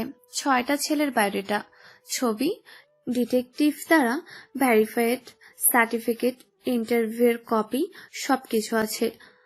সমস্ত ডিটেলস এগুলো পড়লেই জানতে পারবেন। সব পড়ে আপনারা আপনাদের পছন্দ অনুসারে প্রেফারেন্স লিস্ট সাজিয়ে আমাদের দেবেন। আমরা সেটা ধরে আমাদের কাজ করব। এর মধ্যে সুমন শরবত এনে দিয়ে গেল। ইমরোজ শরবতে চুমুক দিয়ে বলল, আপনি তো বলেন আপনাদের ইনকাম ভালো, তাহলে একটা বড় অফিসের ব্যবস্থা করুন না কেন? এটাতে সমস্যা কি? ভীষণ গাদাগাদি। সরকারি হাসপাতালের বাইরে ওয়ার্ডে যেমন হয় তেমন মনে হয়, অথবা পাবলিক বাস। মোটেও না, আমাদের যতটুকু প্রয়োজন ততটুকু জায়গা এখানে আছে। সৌন্দর্যেরও তো একটা ব্যাপার আছে। রিসেপশনের সামনে গাদাগাদি বড্ড হেজেবেজে লাগে। সৌন্দর্যের নামে অযথা অপচয় আমার পছন্দ নয়। সৌন্দর্য হচ্ছে সৌন্দর্য, এটার সাথে অপচয় আসবে কেন? শুনুন, মাকাল ফল চেনেন? কেন? প্রশ্নের উত্তর প্রশ্ন দিয়ে দিচ্ছেন কেন? আগে বলেন চিনেন কিনা। হ্যাঁ, চিনব না কেন? মাকাল ফলের একটা বৈশিষ্ট্য বলেন তো। ও, আপনি জানেন না? সেটা বললেই হয়। ও জানে রাত্রি ওকে খোঁচাচ্ছে, তবুও মাকাল ফল চেনে না। এই অপবাদ সে মানবে না। বাইরে দেখে খুব সুন্দর, ভেতরে বিশ্রে। ইমরোজের উত্তরে রাত্রি সবগুলো দাঁত বের করে হাসলো। সে এই উত্তরটা ইমরোজকে দিয়েই বলাতে চেয়েছিল। সফলতার হাসি এটা। এই তো, আপনি দেখছি জানেন আমাদের প্রতিষ্ঠান মাকাল ফল নয়। দেখতে যেমনই হোক কাজের। কেউ কেউ আছে যারা বাইরের সৌন্দর্য নিয়ে খুঁতখুঁতে, কিন্তু ভেতরটাই ওই মাকাল ফলের মতোই। আপনি কেন্দ্রে দেখলে আমাকে মাকাল ফল বলতে চাইছেন? আমি তো কাউকে মিন করিনি। এখন আপনার যদি মনে হয় সেটা আপনি, তাহলে আমি আর অমত করে কি করে বলুন তো? ইমরোজের গা জ্বলে গেল। আপনি আজও আমাকে অপমান করছেন। প্রথমে আপনি পাবলিক বাস আর সরকারি হসপিটাল নিয়ে এসেছেন, যাদের নিজের গাড়ি নেই বা প্রতিদিন প্রতিটা টাকা হিসেব করে চলতে হয়। পাবলিক বাসে চড়ে কিছু টাকা বাঁচিয়ে কেউ হয়তো নিজের কোনো শখ পূরণ করতে চায়, কারো হয়তো প্রয়োজনীয় কাজই হয়। আর জরুরি চিকিৎসা নিতে শখ করে কেউ লম্বা লাইনে দাঁড়িয়ে থাকে না। নিতান্ত অপারগ হলেই কেবল ওই সিচুয়েশনে গিয়ে দাঁড়ায় কেউ। তাদের কষ্টটা বোঝেন আপনি? এবার ইমরোজ অসহায় বোধ করলো। সে কথার কথা বলেছে, এত কিছু তলিয়ে ভাবেনি, কিংবা কাউকে অপমান করার বিন্দুমাত্র ইন্টেনশন ওর মধ্যে ছিল না। ভেতরে ভেতরে অনুতপ্ত হলেও শত্রুর দুর্গে বসে নিজের দুর্বলতা স্বীকার করে নেওয়া মানে আত্মসমর্পণ করা। সেটাতে ওর ঘোরতর অনীহা। আপনি কোচে খুকি নন। আমি যে ওই অ্যাঙ্গেল থেকে কথাটা বলিনি সেটা খুব ভালো করেই জানেন। তবু আমাকে খাটো করার জন্য কথাগুলো বললেন, কারণ পায়ে পা বাঁধিয়ে ঝগড়া করা আপনার খুব প্রিয় একটা শখ। রাত্রি ঠান্ডা গলায় বলল, আপনার হাইট কত ছিল আগে? মেপে দেখি এখন কতটুকু খাটো হলো। অসহ্য। কাজ শেষ, আমি যেতে পারি? প্লিজ, স্বচ্ছন্দে। Thank you. You are most welcome. দুজনের বিদায়ী সম্ভাষণে মিশে রইল একরাশ তাচ্ছিল্য। এই মেয়ের সমস্যা কি? মাথায় সারাক্ষণ কোনো পোকা যে কিলবিল করে কে জানে। মাথাটা স্ক্যান করে দেখা দরকার। বিড়াল প্রজাতির কোনো পোকা হবে এ ব্যাপারে ইমরোজের বিন্দুমাত্র সন্দেহ নেই। আজ মায়েদের সপরিবারে দাওয়াত ছিল। রাত্রি বলেছিল কাজ শেষ করে চলে যাবে। মায়া ভাবলেন রাত্রির অফিসের সামনে দিয়ে যেহেতু যাবেন ওকে তুলে নেবেন। রাত্রির বাবা হাবিব সাহেবকে বসিয়ে মায়া আর উৎপল নেমে এলো। রাত্রির অফিসে ঢোকার পরে রিসেপশনিস্ট উঠে এসে হাসি মুখে ওদের স্বাগত জানিয়ে বসিয়ে দিল। বলল, ম্যাডাম লাস্ট অ্যাপয়েন্টমেন্ট অ্যাটেন্ড করছেন, এক্ষুনি বেরোবেন। এর মধ্যে কোত্থেকে একটা লোক চলে এলো। আসসালামু আলাইকুম। ওয়ালাইকুম আসসালাম। খালাম্মা, আমি ওই আপার কথা শুনলেই বুঝলাম আপনি রাত্রি আপার আম্মা। মাশাল্লাহ, আজকে তার হবু জামাইরা দেখলাম। মাশাল্লাহ, মানিক জোর একেবারে। মায়া অবাঞ্ছিত কথায় এক প্রকার বিরক্তই হলেন। কি বললেন বুঝলাম না। রাত্রি আপার হবু জামাই যেমন লম্বা তেমন সুন্দর দেখতে। উৎপল বলল, কার কথা বলছেন? তার নাম কি? নাম তো জানি না, তয় ছবি আছে আমার কাছে। সেলফি তোলার ঢং কইরা তার ছবি তুলসি একটা। বলেই সম্মতির অপেক্ষা না করে লোকটা গর্বিত ভঙ্গিতে নিজের মুঠোফোন এগিয়ে দিয়ে বলল, আমি আইসছিলাম গোয়েন্দার চাকরির জন্য। আমি এইসবে ভালো। বেশি ভদ্রলোকেরা অন্যের বাড়িতে উকিঝুঁকি মারতে শরম পায়।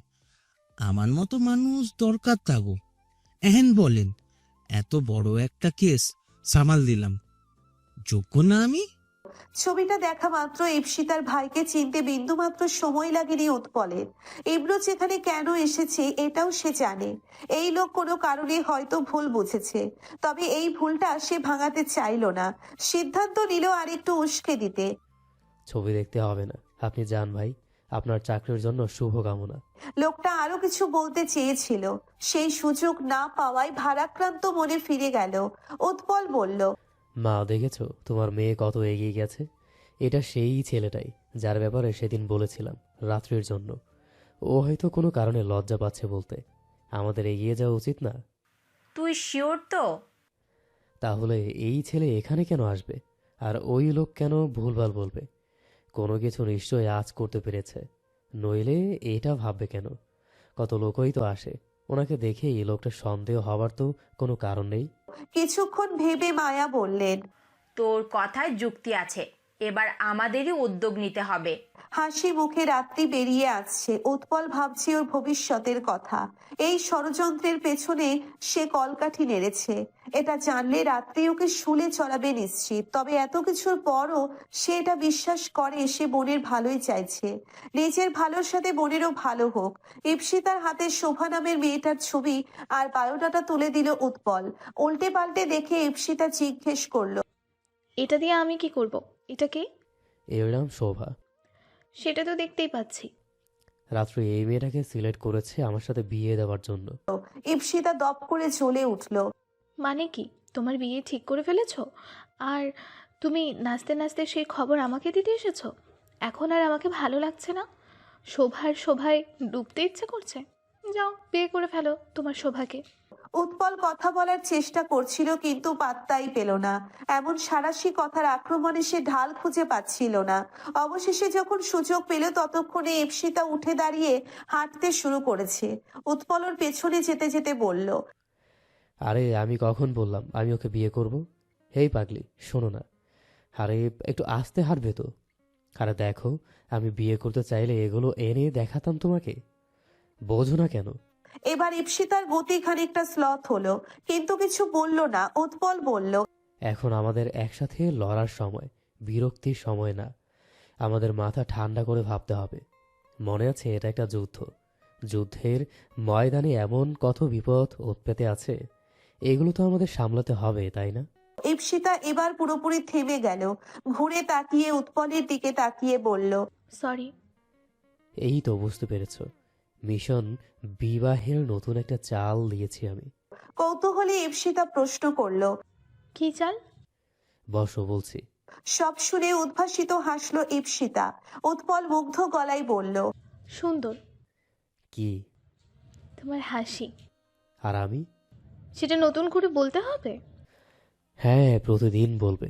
যখন বুড়ো হয়ে যাব, চামড়ায় ভাঁজ পড়বে, দাঁত পড়ে যাবে, সব চুল সাদা হয়ে যাবে, তখনও বলবে। শুনতে এত ভালো লাগে, মনে হয় একজন মানুষ আছে, পুরো পৃথিবীর চোখে যাই হোক, সেই মানুষটার চোখে আমি পৃথিবীর শ্রেষ্ঠ সুন্দর। কেমন স্বপ্নালু শোনাই ইপসিতার গলাটা, চোখে স্বপ্নের আঁকি বুকি। উৎপল মন্ত্রমুগ্ধের মতো বলল, বলবো, সব সময় বলবো। প্রিয়জনের হাসি মুখ দেখতে কার না ভালো লাগে। স্বপ্নের পথের বাধাগুলো যেন কিছুক্ষণের জন্য ওদের মন থেকে হারিয়ে গেল। এক রাশ ফুরফুরে বাতাস ওদের সমস্ত মনকে আচ্ছন্ন করে ফেললো। রাত্রি খাবার পরে শুয়ে শুয়ে ওদের প্রচারণার জন্য একটা বিজ্ঞাপন দেবার পরিকল্পনা করছিল।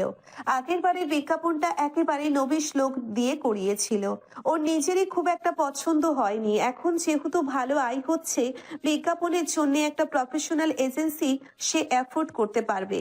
সোশ্যাল মিডিয়ার যুগে প্রচারণা বিশাল ভূমিকা পালন করে লোকের আরো কাছাকাছি যেতে। বিবাহ.com ওর অনেক স্বপ্নের একটা জায়গা, এটাকে বহু দূর নিয়ে যেতে চায় সে। এটা থেকে অল্প কিছু মানুষের কর্মসংস্থানও হচ্ছে। মায়া এক গ্লাস লেবুর শরবত নিয়ে এলেন। গরমটা এবার বড্ড বেশিই পড়েছে। রাত্রি উঠে বসলো। তুমি আবার এখন এত কষ্ট করতে গেলে কেন মা? আমার কষ্ট যেন কত বুঝিস। জীবনে আমার সাথে কাজে হাত লাগিয়েছিস কয়দিন? মা, সেদিনও ঘর গোছালাম। একদিন করে উদ্ধার করেছিস, এখন এটা নে, ধর। রাত্রি হাসলো। মা সবসময়ই শাসনের ভঙ্গিতে কথা বলেন, কিন্তু তার মধ্যেও ভালোবাসাটা ঠিকই বোঝা যায়। এই যে বলেন কাজ করিস না, কিন্তু করতে গেলেই বলেন যা তো, কাজের নামে আমার কাজ বাড়াতে হবে না। তোর সাথে একটা কথা ছিল। বলো না মা। তোর কোনো পছন্দের ছেলে আছে? রাত্রি ভিড়মি খেলো। এসব কি বলছো মা? শোন, এত সংকোচ করতে হবে না, খুলে বল। আমরা বসি, কথা বলি। মেঘে মেঘে তো কম বেলা হলো না। আমার পছন্দের কেউ নেই মা। মায়ার কাছে মনে হলো তার মেয়ে লজ্জা পাচ্ছে। এই ধরনের কথা মায়ের সাথে শেয়ার করতে কিছুটা লজ্জা পাওয়া স্বাভাবিক, তাই তিনি অন্যদিকে হাঁটলেন। ভাবলেন নিজের উদ্যোগে তিনি কথা এগিয়ে নেবেন মেয়ের পছন্দের ছেলের সাথে। আচ্ছা, তাহলে আমরা যদি কাউকে পছন্দ করি, তোর আপত্তি আছে? বিয়ে করতে রাত্রির আপত্তি নেই, কিন্তু বিয়ে নিয়ে সে ভীষণ খুঁতখুঁতে। অন্যেরটা নিয়েই যতটা কনসার্ন থাকে, নিজের ক্ষেত্রে সেটা হওয়াটা মোটেও অস্বাভাবিক নয়। মা, তোমাদের পছন্দ নিয়ে আমার আপত্তি নেই, কিন্তু আমি আর 2 বছর পরে বিয়ে করব। শোন, শুভ কাজ যত তাড়াতাড়ি হয় তত ভালো। আমাদের কাছে খুব ভালো একটা ছেলে আছে, কথা বলে দেখি। তাছাড়া কথা বললেই তো বিয়ে হয়ে যাচ্ছে না, তাই না? সময় এমনিতেই অনেক লাগে এসব ক্ষেত্রে। মা শোনো, তুই আমার কথা শোন। আমি আর তোদের ধানায় পানায় শুনতে রাজি না। তোদের দুইটার বিয়ে আমি এই বছরেই দেব। বলেই তিনি উঠে চলে গেলেন। হঠাৎ করে ঘাড়ে এটা কি নতুন আপদ এসে ভর করলো। সে অবশ্য এটা নিয়ে এত মাথা ঘামালো না। বিয়ে ভাঙার অনেক টেকনিক ওর জানা আছে। উৎপলের বায়োডাটা সে নিজে তৈরি করে শোভাদের বাড়িতে পাঠিয়ে দিয়েছে। আজ শুক্রবার। ইমরোজ ভেবেছিল ছুটির দিনে একটু বেলা পর্যন্ত ঘুমাবে। মা ওর সাধের ঘুমের দফারফা করে হাতে বাজারের লিস্ট আর ব্যাগ ধরিয়ে দিয়েছেন। আমাকে যেতে হবে, চম্পাকে পাঠাও না। ওরা ছুটি, বাজার না করলে রান্না হবে না। না খেয়ে থাকতে ইচ্ছে হলে যাস না। আমি খাবার অর্ডার করি তাহলে। আমার বাইরের খাবার পেটে সয় না, অ্যাসিডিটি প্রবলেম আছে, জানিস না? মুখ গোমরা করে ইমরোজ বলল। আচ্ছা, যাচ্ছে। আনোয়ারা ওকে দরজা পর্যন্ত এগিয়ে দিতে এলেন। শোন, যা চাইবে তাই দিয়ে কিনবি না, কিন্তু দরদাম করে কিনবি। ইমরোজ দরদামে খুব কাঁচা। দোকানে যে দাম চায় সে তাই দিয়েই কেনে। বাসায় আসার পরে দাম শুনে মা কথা শোনান ওকে নাকি ঠকিয়েছে। আনোয়ারা চান ছেলে মেয়েরা আত্মনির্ভরশীল হোক, নিজের কাজগুলো নিজেই করুক। মেয়েটা হয়েছে কুড়ের রানী, ছেলেটা পরিশ্রমী কিন্তু খুঁতখুঁতে বাতি কাছে কিছুটা। কোথাও এলোমেলো থাকলে নিজেই পরিষ্কার করে, তিনি অসুস্থ থাকলে কখনো কখনো রান্নাও করে। ইমরোজের এই দিকটা ভীষণ ভালো। ইপসিতা কখনো রান্নাঘরে গেলেও সে সরিয়ে দেয়, বোনকে ভীষণ ভালোবাসে বলে। তবে বাজার করতে ভয় পায়। আজ বাসায় রাত্রির মা আর বাবা আসবেন, তিনিই কল দিয়েছিলেন। ইপসিতা কোত্থেকে যেন নম্বর জোগাড় করেছে। তিনিও বসে থাকতে চান না, তার এক বান্ধবী তাকে খুব করে ধরেছে ইমরোজকে তার মেয়ের সাথে বিয়ে দিতে, কিন্তু মেয়েটাকে তার পছন্দ নয়, বড্ড নাক সিটকানো অভ্যেস মেয়ের। ওদিকে রাত্রিকে তার ভীষণ পছন্দ হয়েছে। তাছাড়া আগে থেকেই চেনেন, ক্লাসে ফার্স্ট সেকেন্ড হতো না মেয়েটা, তবে বিভিন্ন কার্যক্রমে সবার আগে এগিয়ে আসতো। সেন্সিবল ছিল, আবার স্পষ্টভাষী। সেই দিনও কথা বলার সময় এটা বুঝতে পেরেছেন। তাছাড়া তার ছেলেটা যেমন স্বভাবের, একটু শক্ত ধাতের কেউ না হলে হবে না। সবকিছু বিবেচনা করে রাত্রিকেই সঠিক মনে হয়েছে। তারাও আসতে রাজি হয়েছেন। জুম্মার নামাজের পরে পরেই তারা রওনা দেবেন, দুপুরে এখানে খাবেন। বাজারের ঝক্কি সামলে বাসায় আসার পরে পরেই ওর এক বন্ধু কল দিল তার বাসায় যেতে। আরো কিছু বন্ধুরা আসবে, অনেকদিন সবার সাথে দেখা হয় না। সে মসজিদে যাবার সময় একেবারে প্রস্তুতি নিয়েই বেরিয়েছে। সে জানতেও পারলো না এত কষ্ট করে কাদের জন্য বাজার করলো। আনোয়ারের সাথে কথা বলে মায়ের মনে হলো ভদ্র মহিলা ভীষণ প্রাণ খোলা মানুষ, খুব আন্তরিক। ছেলের বোনও বেশ লক্ষ্মী একটা মেয়ে। কিছু কিছু মানুষ আছেন যাদের চিনতে খুব বেশি সময় লাগে না, ভদ্র মহিলা তেমনই। এই পরিবারে রাত্রি ভালো থাকবে। আপা, আমার ছেলে বলে বলছি না, ছেলে হিসেবে ইমরোজ খুব ভালো মনের মানুষ। তবে একটু দোষ ত্রুটি নিয়েও বলি, যদি সম্বন্ধ হয় কিছু না লুকোনোই ভালো। আপনারা যাতে সবটা বিবেচনা করতে পারেন। বিয়ের পরে রাত্রি যেখানে থাকবে, যার সাথে থাকবে, সেটা যাতে আপনারা যাচাই করে নিতে পারেন। ইমরোজ একটু রাগচটা ধরনের, হুটহাট রেগে যায়, তবে হঠকারী নয়। রাগটা আবার হুটহাট পড়েও যায়। আপা, আমরা তো ছেলে দেখবই। আপনাদের আন্তরিকতা আমাদের খুব ভালো লেগেছে। রাত্রিকে তো আপনি দেখেছেনই, আমি আর কি বলবো। আমার মনে হয় আমাদের জমবে ভালো। কি বলেন ভাই সাহেব? হাবিব সাহেব এসে বললেন, হ্যাঁ, আমারও তাই মনে হয়। ইপসিতা পুরো সময়টাই ভীষণ সতর্ক থেকেছে। হবু শ্বশুর শাশুড়িকে প্রথমবার সামনাসামনি দেখছে। নিজের একটা ভালো ইমপ্রেশন তৈরি না হলে ভবিষ্যৎ অন্ধকার। উৎপল ইচ্ছে করে আসেনি। দুই মায়েরই দৃষ্টি ভীষণ তীক্ষ্ণ, কখন না জানি ধরা পড়ে যায়। এই ভয়ে আজকের এই সাক্ষাৎ সে অনুপস্থিত। ইপসিতা আনাড়ি হাতে তাদের আপ্যায়নও করার চেষ্টা করেছে। আনোয়ারা মেয়ের আচরণে কিছুটা পরিবর্তন খেয়াল করেছেন। যে মেয়ে নিজের খাবারই ঠিকঠাক বেড়ে নিয়ে খেতে চায় না, সেই মেয়ের এই আশ্চর্য পরিবর্তনের হেতু তার ঠিক বোধগম্য হলো না। সামনে বিয়ে হয়ে যাবে বলে এখন থেকে অভ্যেস করছে কি জানি। প্রায় 2 সপ্তাহ নির্বিঘ্নেই কাটলো। এর মধ্যে আনোয়ারা আর মায়ের মধ্যে আরো বেশ কয়েকবার মুঠো ফোনে কথা হয়েছে। ওদিকে আনোয়ারা রাত্রির পাঠানো বায়োডাটা থেকে দুটো পছন্দ করে ফেলেছেন। শোভার বাড়ি থেকে উৎপলের বিষয়ে আগ্রহ দেখিয়েছে। রাত্রি এটা নিয়ে বেশ খুশি। উৎপলকে এখনো জানানো হয়নি। আজ সন্ধ্যায় আনোয়ারা সমুচা বানিয়েছেন। বসার ঘরে ছেলে মেয়ের সামনে পরিবেশন করে বললেন, বাবু শোন, আগামীকাল বিকেলে কোনো প্রোগ্রাম রাখিস না। কেন মা? আমাদের সাথে এক জায়গায় যেতে হবে। ইমরোজ গরম সমুচায় কামড় বসিয়ে জিজ্ঞেস করলো, কোথায়? তোর জেরা করা দেখে মনে হচ্ছে তোকে জঙ্গলে বনবাস দিতে নিয়ে যাচ্ছি। আমি যেতে বললাম। আমাকে বিশ্বাস করিস না? আমি তোর মা না? মা, তুমি সবসময় সোজা কথাকে এমন ভাবে পেঁচাও করো বলো তো? স্বাভাবিক একটা কথা জিজ্ঞেস করেছিলাম। কারণ আমি জন্মের পর থেকে শুধু জিলাপি খেয়েছি। জিলাপির সব প্যাচ আমার মধ্যে ঢুকে গেছে। ইমরোজ আর কথা বাড়ায় না। ঠিক আছে, যাব। ইপসিতাকে বললেন। ইপসিতা আঁতকে উঠে বলল, কি বলো মা, ডার্ক সার্কেল পড়ে যাচ্ছে? বিয়ে তো সে উৎপলকেই করবে, তবুও তো সে বিয়ের কোণেই। না না, আজ থেকে উৎপলের সাথে কথা বলা সংক্ষিপ্ত করে দ্রুত ঘুমিয়ে পড়তে হবে। বিয়ের সময় চোখের নিচে কালি পড়ে গেলে কি হবে? হ্যাঁ শোন, কয়েকদিন একটু যত্ন নে নিজের। ইমরোজ এসব মেয়েলি আলাপে পাত্তা দিল না। সে জানেও না আগামীকাল ওকে কোথায় নিয়ে যাওয়া হচ্ছে। রাত্রির বাড়ি থেকে ওদের নিমন্ত্রণ জানিয়েছে। সেখানে বিয়ের আলোচনাও হবে। রাত্রি উৎপলের ঘরে যাচ্ছিল ওকে শোভার বাড়ির আগ্রহের খবর দিতে। মা ওকে মাঝপথে থামালেন। আমার রুমে একটু বস, তোর সাথে জরুরি কথা আছে। আমি উৎপলকে চা দিয়ে আসি। রাত্রি উৎপলের ঘরে না গিয়ে বাবা মার ঘরে গেল। বাবা পত্রিকায় মুখ ডুবিয়ে বসে আছেন। ওর পায়ের শব্দ পেয়ে বললেন, তুই তো আজকাল অমাবস্যার চাঁদ হয়ে যাচ্ছিস মা। খুব ব্যস্ত থাকি বাবা। মার জরুরি কথাটা কি সেটা কি তুমি জানো বাবা? কিছুটা জানি, তবে বলবো না, তোর মাই বলবে। তুমি হিন্ট দাও অন্তত। এর মধ্যে মায়া এসে বসলেন। শোন রাত্রি, কাল বাসায় মেহমান আসবে। কারা? তোর বিয়ের ব্যাপারে বলেছিলাম না, ওনারা আসবেন। মা, আমি তো বলেছিলাম এখন না। আরে এত উত্তেজিত হচ্ছিস কেন? দেখা কর, কথা বল। এতে তো কোনো দোষ নেই। তোর কথা শুনে মনে হচ্ছে যেন তোকে কালই কবুল বলতে বলা হচ্ছে। বাবা, তুমি কিছু বলো। এটার ক্ষেত্রে কিছু বলবো না, তোর মা এবার এটা ঠিক সিদ্ধান্ত নিয়েছে। কটমট করে স্বামীর দিকে তাকাতেই তিনি গলা খাকারি দিয়ে কথা ঘুরিয়ে ফেললেন। না মানে তোর মা তো বেশিরভাগ সময় ঠিক সিদ্ধান্ত নেয়, এটাও সঠিক সময় বলে মনে হচ্ছে। বলে স্ত্রীর কঠিন মুখ সহজ হয়ে এসেছে দেখে স্বস্তির নিঃশ্বাস ফেললেন।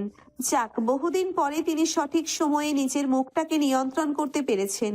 এই মুহূর্তে তার ঝগড়া করার মতো ইচ্ছে বা সময় কোনোটাই নেই। একটা আর্টিকেল পড়বেন, তার জন্য মনোযোগ লাগবে। তোমাদের এটাই শেষ কথা? হ্যাঁ। ঠিক আছে।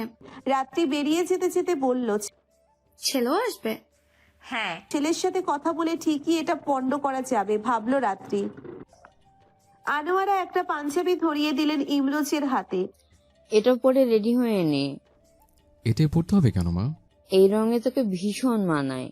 ইমরোজ সন্দিহান দৃষ্টিতে মাকে নিরীক্ষণ করে বলল, আমরা কোথায় যাচ্ছি বলো তো মা? এত ঘট করে সাজার মানে কি? গেলেই দেখতে পাবি। ইমরোজ অফ হোয়াইট পাঞ্জাবিটা পরে ভীষণ পরিপাটি হয়ে বেরিয়ে এলো। পোশাকের ক্ষেত্রে সে বরাবরই ভীষণ রুচিশীল। সে খুব ভালো ক্যারি করতে পারে। আনোয়ারা ছেলেকে চোখ ভরে দেখলেন। মাশাআল্লাহ, খুব সুন্দর দেখাচ্ছে। বলেই দোয়া পড়ে বুকে ফু দিয়ে দিলেন। ইমরোজের মনের সন্দেহ প্রগাঢ় হচ্ছে। ইপসিতা শাড়ি পরেছে, ওকেও ভীষণ মিষ্টি লাগছে। আনোয়ারা ওর দিকে তাকিয়ে বললেন, তুই শাড়ি পরবি বলিসনি তো? ইপসিতা অপ্রস্তুত হয়ে গেল মুহূর্তের জন্য। আজ হবু শ্বশুরবাড়ি যাচ্ছে প্রথমবার। একটা ব্যাপার আছে না? যদিও অন্য পরিচয়ে যাচ্ছে, তবুও একটা ব্যাপার আছে না? বারে, তোমরা সবাই সেজেগুজে যাচ্ছ, আমি এমনি এমনি যাবো নাকি? মেয়েকেও ফু দিয়ে দিলেন। ইপসিতার গায়ের রং একটু চাপা, মুখের আদলে অদ্ভুত মিষ্টতা আছে। বিয়ের কথাবার্তা হলে নাকি মেয়েদের রূপ খুলতাই হয়। আনোয়ারার মেয়েকে দেখে কথাটা সত্যি বলেই মনে হলো। একটা খয়েরি রঙের শাড়ি রাত্রির দিকে বাড়িয়ে দিয়ে মায়া বললেন, এটা পর। একরাশ বিরক্তি নিয়ে রাত্রি বলল, আমি এভাবে সেজেগুজে মানুষের সামনে গিয়ে বসবো না। তুই নিজে কত মেয়েকে এসব নিয়ে পরামর্শ দিস, মনে আছে? নিজের ক্ষেত্রে কেন করবি না?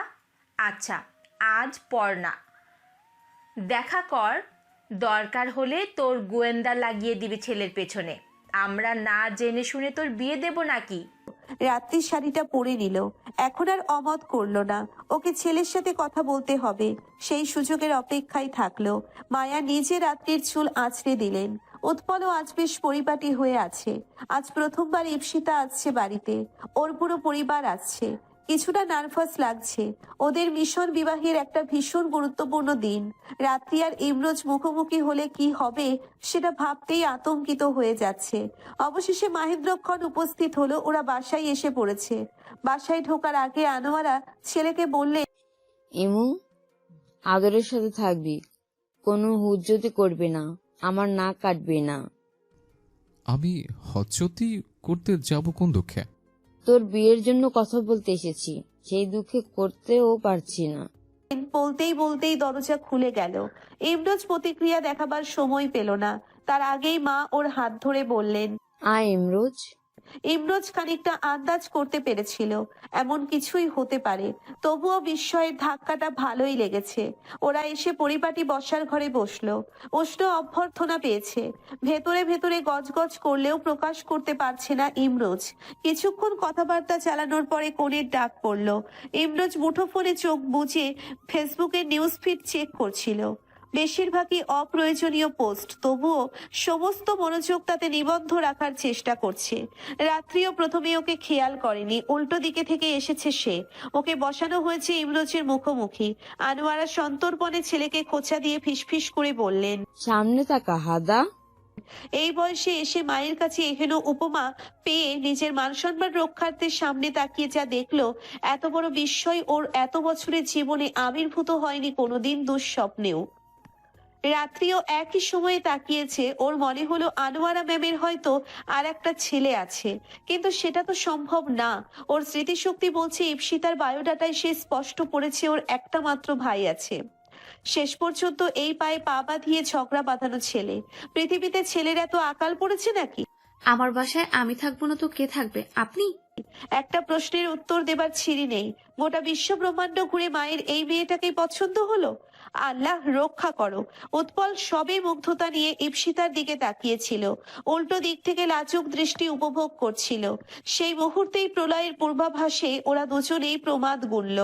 সব ভালোই ভালোই মিটুক, তৃতীয় বিশ্বযুদ্ধ না শুরু হয়ে যায়। চোখের সামনে রাত্রিকে বসে থাকতে দেখে ইমরোজের ছেলেবেলায় পড়া সেই চলে হন হন ঘোরে বনবন ছড়ার মতো ওর মাথাও বনবন করে ঘুরতে লাগলো। গত কয়েকদিনে দেখা ভয়ানক সব দুঃস্বপ্ন যেন বাস্তবে রূপ নিতে মুখিয়ে আছে। অস্ফুট স্বরে বলল, সর্বনাশ। এটা কিছুতেই হতে দেওয়া যাবে না। নিজের মেজাজের চড়ে ওঠা পারদ নিয়ন্ত্রণ না করতে পেরে বলল, এটা আপনার বাড়ি জানলে কখনো আসতাম না। আপনি কচি খোকা? কই, আপনার সাথে ফিডিং বোতল দেখছি না তো। হ্যালো বন্ধুরা, পরবর্তী পার্ট খুব তাড়াতাড়ি আসবে, তো সবাই অপেক্ষায় থাকো। আর চ্যানেলটি যারা এখনো সাবস্ক্রাইব করোনি তারা পরবর্তী পার্ট দেখার জন্য চ্যানেলটি সাবস্ক্রাইব করে রেখো। ধন্যবাদ সবাইকে, আমাদের সাথেই থেকো।